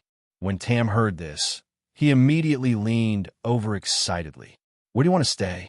The original residence or the new place for us brothers to live? No, you're a girl now. You can't live with us, right? The base should have specially arranged a separate residence for you because of your gender. Have you asked Ah Feng and arrange a place for you to live?" There were so many questions, and Feng Ling couldn't answer them all. She looked at Tam and thought for a moment before saying, "Not yet." She didn't say that she would stay, but she didn't know when Li Nanheng would come back. Maybe he wouldn't come back tonight. She was already in 11 base now, and there was no need to go out and live outside. Right now, the most important thing to do was to wait for Li Nanheng to come back and quickly ask him to sign a permit for her so that she could go to High City smoothly. Now that she suddenly came back, I guess the base hasn't prepared anything immediately. Maybe she will go back to her previous place to live? They stood there and directly discussed. It can't be.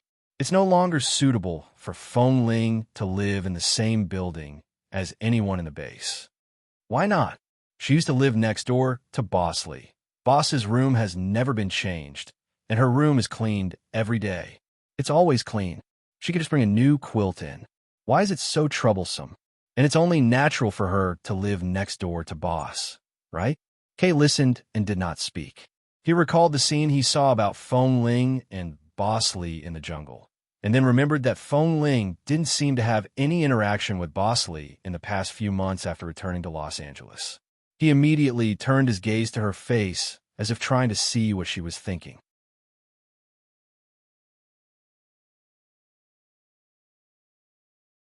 Chapter 1067.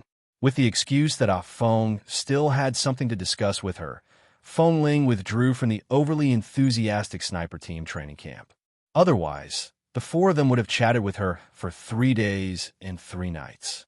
Ah Feng was indeed looking for her. When Feng Ling returned to the base hall, Ah Feng asked her, "I don't know if Boss Lee can come back today. Do you want to stay in the base today? Recently, there are a lot of things going on in the Lee family. We don't want to disturb Boss, so we didn't call him to ask when he would come back. Now that the old man is seriously ill, we can't rush him." Feng Ling said, "Then I'll stay here first. Do you have to go? Since you're back to the base, I think you might as well take the employment letter and go to the shooting range to be a drill master." "No, I'll just stay here and wait for Li Nanheng to come back to sign the contract." Seeing that Feng Ling didn't waver at all, Ah Feng didn't say more. "All right, I'll ask someone to send you to your place." Feng Ling thought that they had arranged a single room for her, so she nodded and didn't say more. Ah Feng sent someone to take her to her place to rest. But when she walked from the base hall to the so-called residence, she felt that this road was very familiar. Until the building she used to live in appeared in front of her, until that person brought her up to the floor she used to live in, and then brought her to the room she used to live in. When he went up to help her open the door, she looked at the bright room and the clean bed. She stood there for a long time without moving. Miss Feng, Ah Feng said that you could go back to live here first. There is no other place for you, so you can live here first. Feng Ling stood outside the door and turned to look at the door next door. The days when she lived next door with Li Nanheng were still vivid in her mind. The man in front of her was only sent by Ah Feng, so he didn't have much to say. Feng Ling didn't say much and walked in. The man left. After he left, Feng Ling stood in this familiar room and called Ah Feng. Help me arrange another room to live in. I don't want to live here. Why? Haven't you always lived there? It has always been very comfortable. I thought it would be more convenient for you to live there now. There's no need. Doesn't 11 base also have special guest rooms? Just find me a normal guest room. Feng Ling held the phone and walked to the floor-to-ceiling windows. She opened the windows and looked out. It was all familiar. Guest room? Feng Ling's words were very clear. Although she was now in 11 base, she had no intention of coming back. All right, come over later. I'll get you the key to the guest room. There are a few guest rooms upstairs in the base hall. You can stay there first. Thanks. Feng Ling hung up. Before she left, she saw the balcony outside the window and walked out. At the same time, she turned to look at the neighboring balcony and the room on the balcony.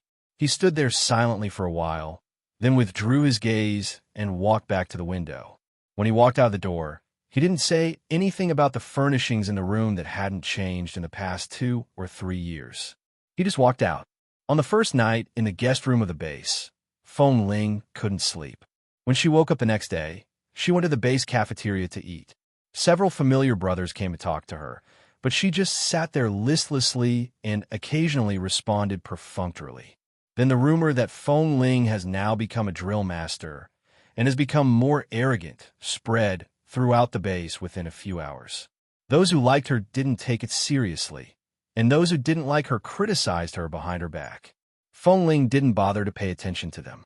After eating, she went back to sleep and didn't contact anyone. Even the 4 members of the sniper team came to visit her during the training break. She continued to sleep and closed the door. After waiting for 2 whole days, Li Nanheng didn't come back. Ah Feng said that he had called the Li family. Grandfather Li's condition was not very good. Li Nanheng was the only grandson of the Li family and couldn't leave at this time. This made Feng Ling suddenly have a feeling that waiting for Li Nanheng was going to take forever. But now her work at the Ted couple's home had ended. She still needed Li Nanheng's signature to go to High City as she promised Dr. Qin. She didn't take over the drill master's job at 11 base. It was really boring to stay in the guest room every day. On the 3rd day after returning to 11 base, Feng Ling finally couldn't stand it anymore.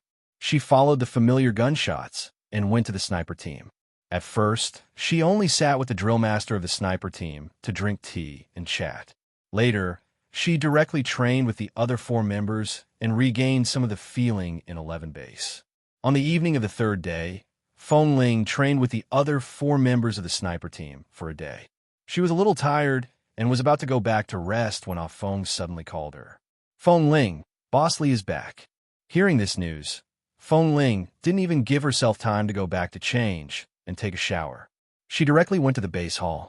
However, when she arrived at the hall, she didn't see Li Nanheng. Grandfather Li's condition has temporarily stabilized. In the next 2 days, the military will come to the base to discuss in detail. Boss Li will only come back today, but he didn't come to the hall.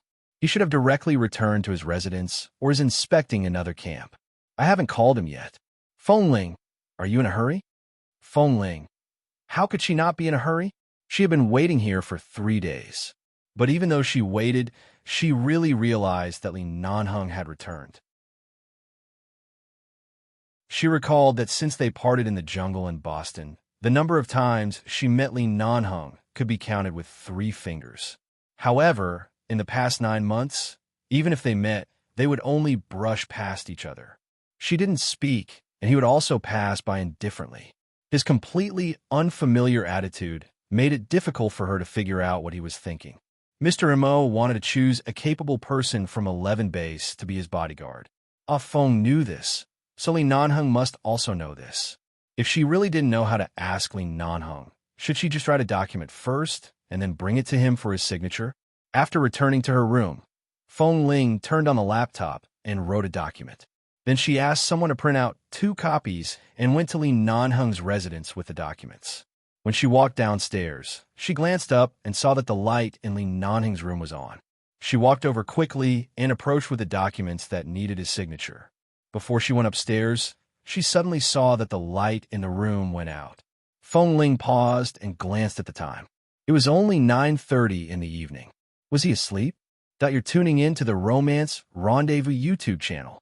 We're so grateful for your support, and don't forget to subscribe to join us on this incredible journey through captivating stories. Your generosity through donations truly makes a world of difference, as it's the primary source of revenue that allows me to expand and enhance this channel for you. Thank you from the bottom of my heart for being a part of this adventure.